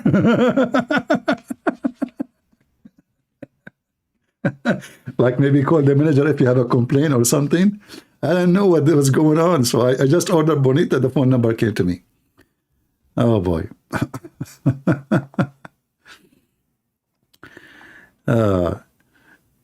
We have Abdul here. He is like, hey, Abdul, don't worry. Each time you try to insult me, I will say your prophet is a piece of shit. Are you happy now? So each time you come back here and you say something, I will give you a rocket from my design. Are you happy? Come back and insult me in Arabic. I hope you like it. The more you insult me, the more I will give your prophet what he deserves. I hope you like it. Why Shia and Sunni, they hate each other? Well, first of all, Shia and Sunni, they are totally different religion if you think about it, because the Shia, they worship all the family of Muhammad, but there's three specific major names, which is the daughter of Muhammad, and Ali and Hassan, and for sure Hussein too. So the Shia, they don't believe that they are human. They believe that they were lights in the forehead of Allah. They have the form of a human, but they are not a human. They are light. So Shia, they have totally different religion, even though they, like in the appearance, they say the same word. They say Shahada, but even their Shahada actually have different words. The Shia, they don't even believe in the Quran. The Shia, they believe that this Quran we have now is not the true Quran. The true Quran is the Quran with Fatima, which the Mahdi will bring back when he come back. However, the reason they hate each other because it's Islam as a gang from the beginning. So when Muhammad died, the gang, the criminals, as all gangs, when the boss he died, they tried to fight over who would be the boss. So Ali and the supporters of Ali, they want Ali to be the caliphate. And then the others, Umar and Abu Bakr, etc., and their supporters, they want to be the caliphate. So the war started from that time, and then from war about who want to be the caliphate to be totally two different religion. All right?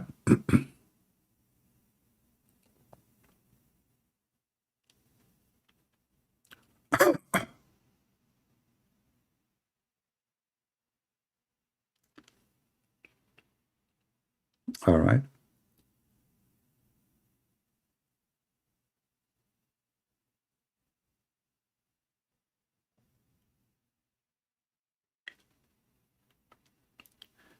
I have a good voice for radio. I have to change my microphone. My microphone not making my voice good, and my voice is tired now. I made too many videos today. You know, good voice for radio. There's more important things than, you know, having a good voice. You have to have a good mind, good heart, good purpose. But, you know, the voice is just a way of delivery, you know, to deliver things. So maybe the Lord, He blessed me with a voice which people like, but I believe it's not too much important. The important is if the voice make you feel comfortable or not, because that will translate some, like they say, good energy, you know. Sometimes you hear a voice, you don't feel comfortable about it. You cannot even listen to it for long. And sometimes it can be the opposite. So maybe the Lord, He blessed me with a voice where people can listen to me for that purpose only. Otherwise, I'm not a singer. Okay. You know, may Allah make the anus of your prophet bigger than the anus of his donkey. Here we go. All of this is recorded. So the more you insult me, the more your prophet, he will get more anuses. Come back.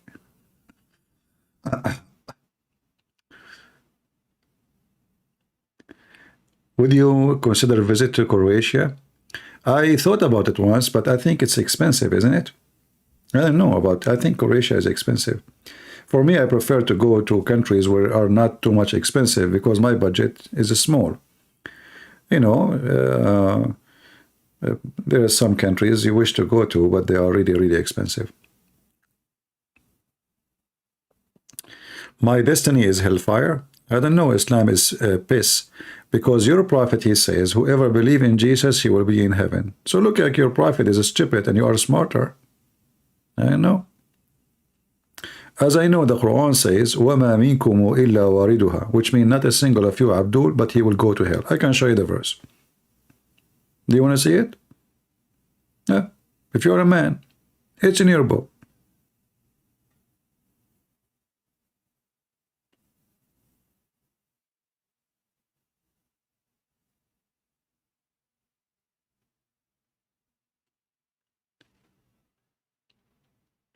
You know, when the Muslims, they say you may go to hell, I find it very laughable because according to your stupid religion and your stupid prophet, your prophet is going to import people from hell to heaven. I mean, how in the world this religion function? So your stupid prophet, he promised you that he will import for you women who they have nice vagina and nice boobs. This is what the hadith says, desirable fronts, passages. And they are women of hell. So is heaven is a place of good people or people who have nice front passages, big boobs, and nice vagina? Answer me. Do you have an answer? We can show you the reference. You can call me if you want. So your stupid prophet, he claimed that there is heaven and hell, but as you see, you can go to hell. Still, if you have a nice vagina and nice boobs, you will end in heaven. So what the qualification to go to heaven in Islam? Nice vagina?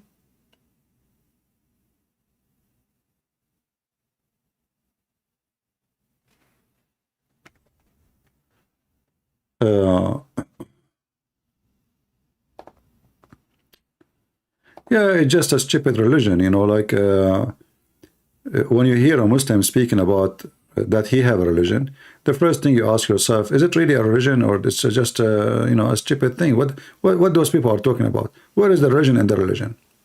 Everything they say is just a stupid. If we go in the hadith as an example, let us try to find it.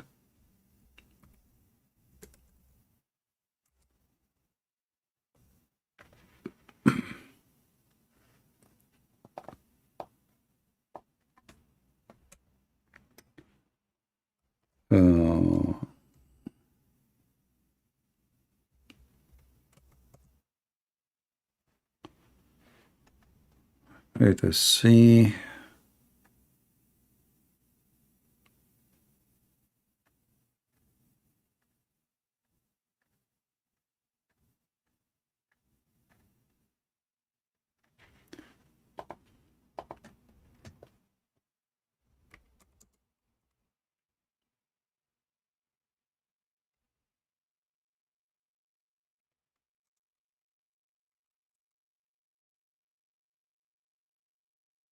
This is your stupid religion.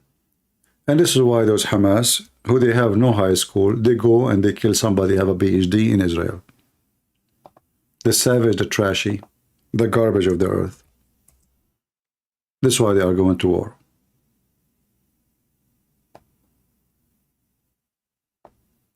Muhammad, he swear by his God Allah, which is the penis of the Hindus.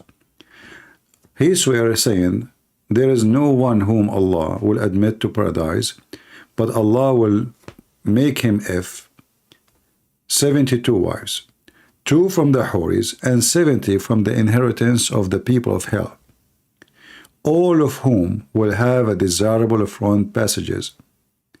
He will have a male member that will never become limbs, i.e. soft, flaccid, i.e. soft or limp. This is your religion. And this is Hamas founder. He is a penis prophet. All your religion is about penis. So look what your prophet he promised you now. That there is women in hell just because they have nice front passages. And here the translator trying to be like polite. He's speaking about their vaginas and about their boobs. Those women, they are very bad women. They are whores. That's why they are in hell. But they are really good-looking vaginas and good-looking boobs. So those women, even though they are in hell for what they did, yet they will be imported from hell and they will be sent to heaven so they can have sex with the Muslim men. And then Allah will solve your problem because they are so good in sex and your penis is weak. So Allah promised you that penis will never go limp. Am I lying? The hadith in front of you. Same time here, you will notice that the ratio of hookers to good women in heaven of Allah is very massive. As you see, 70 women, they are from hell. 2, they are not. So the ratio, and 1 man, 2 women, they are not from hell, and 1 man, he don't deserve to go to hell, and then there is 70, they are in hell already. So the majority of heaven of Islam are from hell. So the stupid you, Islam is piss. When you said me Allah, etc., you stupid idiot, don't you know that the major people of your heaven is from hell? Guys, is my numbers are wrong? Is my numbers are wrong? This is the ratio, 3 to 70. 3 don't deserve to go to hell because they join Hamas and they kill babies and rape babies. Those are the good Muslims. And 70, they are hookers. They are in hell.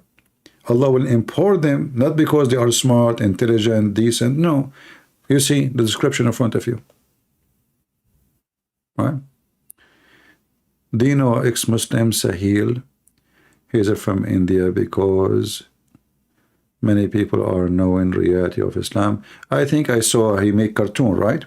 Okay, good. Support the guy. We know we should support anyone who expose this cult. And we hope that more people, they will come. Each one will use his skills, you know, like somebody can make cartoons, somebody can make music, make songs, whatever, you know. That's good. We need more people like this.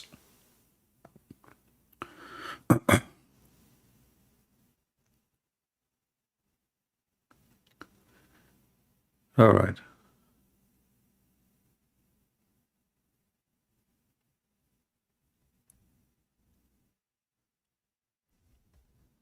Any Muslim will try to insult me. By the way, the Muslim don't dare really to insult me. They will insult you if you are a nice person. Like what we see, what Mimi Hijab is doing with this rabbi. This rabbi, you know, he don't insult. He said Islam is beautiful. He's trying to be politically correct. He's a nice guy. In my book, he's an idiot. Because being nice with Muslims, that means you are being an idiot. The second you are nice with them, they think you are weak. And here we go, they are trashing him, and they are harassing him, and they are bullying him, and even they are threatening his son with death. Because he was very much politically correct. As simple as that. And you know, I noticed that this guy Morgan, who make those TV show, he just look for anybody. He's desperate for anyone. So now, like I just saw that he have an interview with Andrew Tate. He, you know, he's just looking for anyone just to bring people. You know, he's desperate to, you know, it's a business. Tomorrow I will talk about his show, but I'm not really interested in his show. It's just to show you the comedy, how Muslims, we can get them busted in 2 seconds.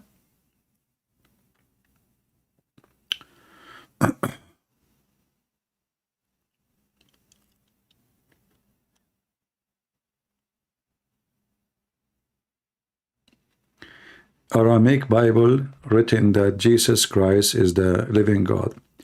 Yeah, if you read the Peshitta translation, is a very good translation. It says that clearly, that when Jesus say I am, the translation, the English translation is not accurate. So when Jesus says I am, he is saying I am the living God. I have a Twitter actually, but I did not sign there for long. I don't really care for, I mean, you guys, you can use my videos and post everywhere. I'm just one person spending my day. My eyes hurt, really. Do you know how many videos I made today? Actually, there's a video after I recorded and almost ready to post. And then I said, you know what? Let me go live better than... Too bad I spent like too much time to record it. But anyway, so I spend good time doing what I like to do. I don't know if you saw the this last video I posted. Let's see, maybe we should play it for you. Or maybe we should post it for you. It's like a promotion. We will have a program today. And I don't know, you see, I do my best to make videos. If the video is live, you know, tens of thousands of people watch it. If the video is short, usually nobody watch. Muslims are the opposite. Like when this guy Lil Dawa, he go live, I saw he have like 100, 130 people live only, maximum. I go live, I have almost 2,000 average. But when we make short video, their review will have a massive review compared to our view.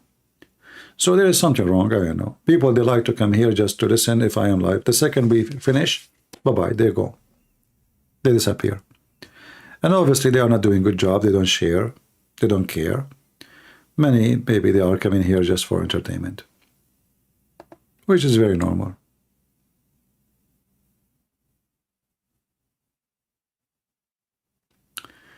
When you said you want to join Israeli army, are you still in shape?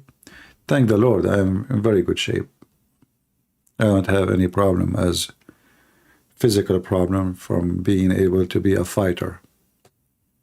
For sure, I'm not like somebody who is 20, but you know, in wartime, everybody he can have his own job. You will not be in the commandos because simply you don't fit for that, at least not anymore. But you can be a normal fighter, a sniper, a normal thing, you know, like any soldier.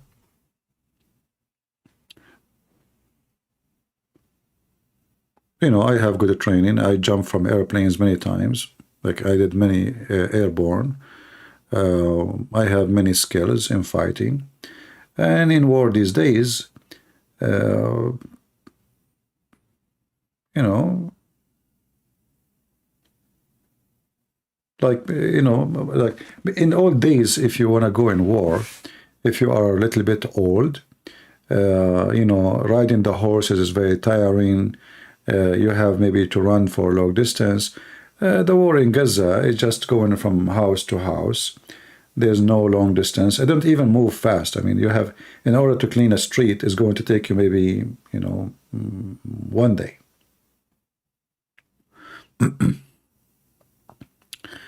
However, I am still, at the end of the day, I'm an Arab for them, so I don't think they would accept me. Otherwise, I will be happy to join. I don't mind.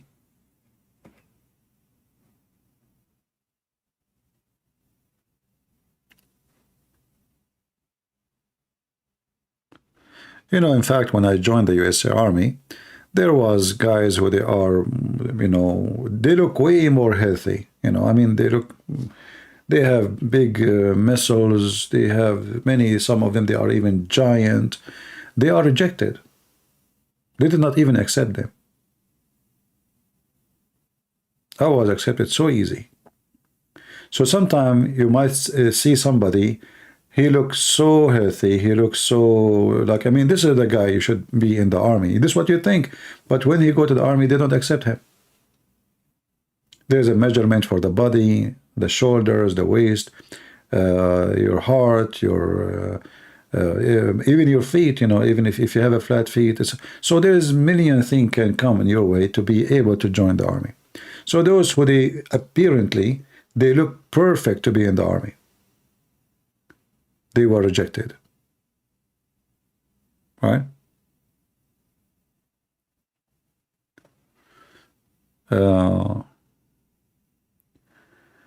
When did you become a Christian? Well, you know, I'm born, you know, as we know, we as a Christian, we have to be reborn again, right? But I'm born from a Christian family. However, you know, through life, you struggle with many ideas. You see atheism, you see Islam, you see all the garbage around you. And then you have to find where you belong, you know. And obviously, I chose where to belong.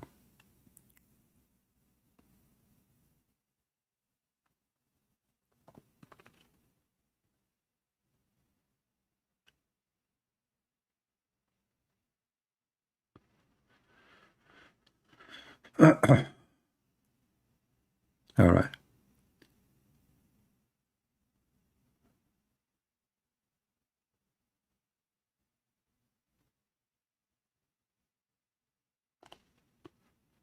Anything else?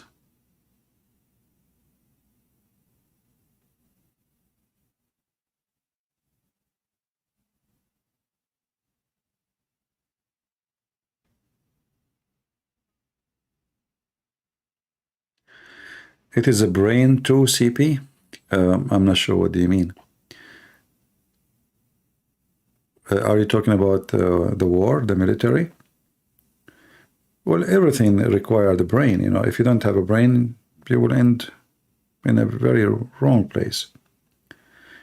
In war, you have to be smart. In peace, you have to be smart. In marriage, in even driving in the highway, crossing the street, buying, shopping, everything. I'm sound tired. I better go actually. It's already 3 a.m. in the morning. So I want to say, guys, I don't know if I'm going to go live again. Maybe I should have changed the time, because supposedly I will go today again after I finish here at I think 4 p.m. right? Let me see. So I think I need to change it, because I don't think it's a good idea to go too many hours in the same day to go live, I mean. So maybe I will change that time in there. Let us see what we will make it.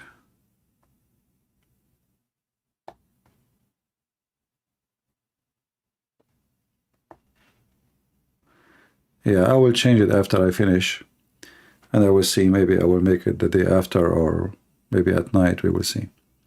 Anyway, guys, I want to say thank you all for being here. I hope we have a good time together. And don't forget to make a comment, give us a share. You know, for me, for sure, I like to see more of you, because I want more people to learn and to know the truth. Otherwise, really, I don't care. As you know, I don't even keep my videos.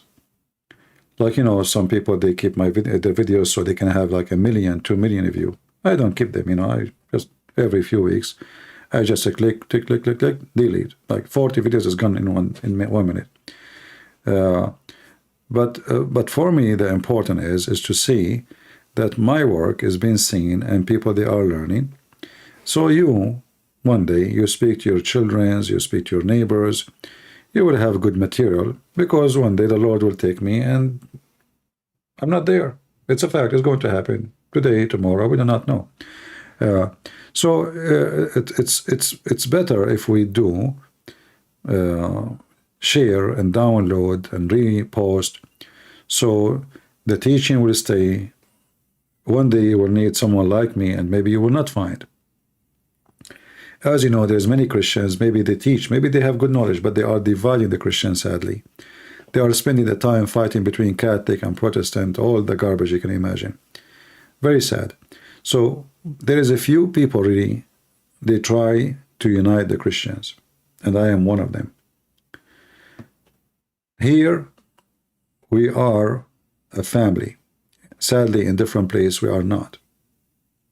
So I want you to remember one thing too. Beside what we do, there's one more important thing, that always we should be united. You see, the enemy, they don't care if you're a Catholic or Protestant or Orthodox. They hate you. For you, you are a Christian, for them. So it's very foolish to be divided. Division is a foolish act. Like if you are watching a movie, let us say a story, historic movies, and then the kids of the king, they are fighting over the kingdom, and the enemy is preparing a huge army to come to them. In your mind, who is the stupid ones? The enemy who is preparing a massive army to attack them both and kill them one by one, or the kids who they are divided over a chair? I think you know the answer, right? So unity is from God. Division is from the devil. Anyone he claimed to be Christian, he divide you, don't listen to him. It doesn't matter what his name. It doesn't matter who is he. Even if it's me one day, I try to divide you, stop listening to me. God did not bring division, not in his church. There's only one church. And that church is not Catholic, is not a Protestant, is not Orthodox.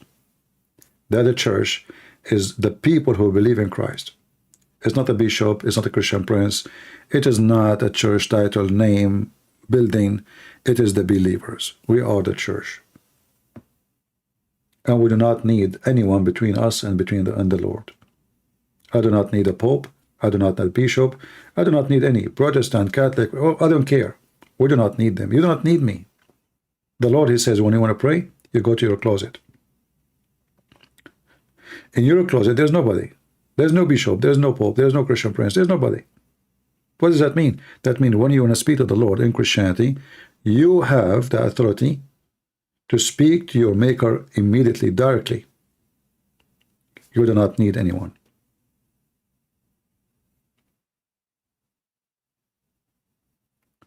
So don't let anyone use you. And be smart. The Bible says, the Lord says, my people have been destroyed because of their ignorance. So don't be ignorant. The enemy is watching you, and they are waiting for us to be ignorant so they can take us down. Ignorance is darkness. Ignorance is foolishness. Ignorance is the book of losers. So don't be part of it. Thank you all for being here. I apologize, I better go. It's getting so late to me, and I prefer to go before my eyes go down and close by themselves, automatically. God bless you. Christ is Lord, and God is good, so is Jesus.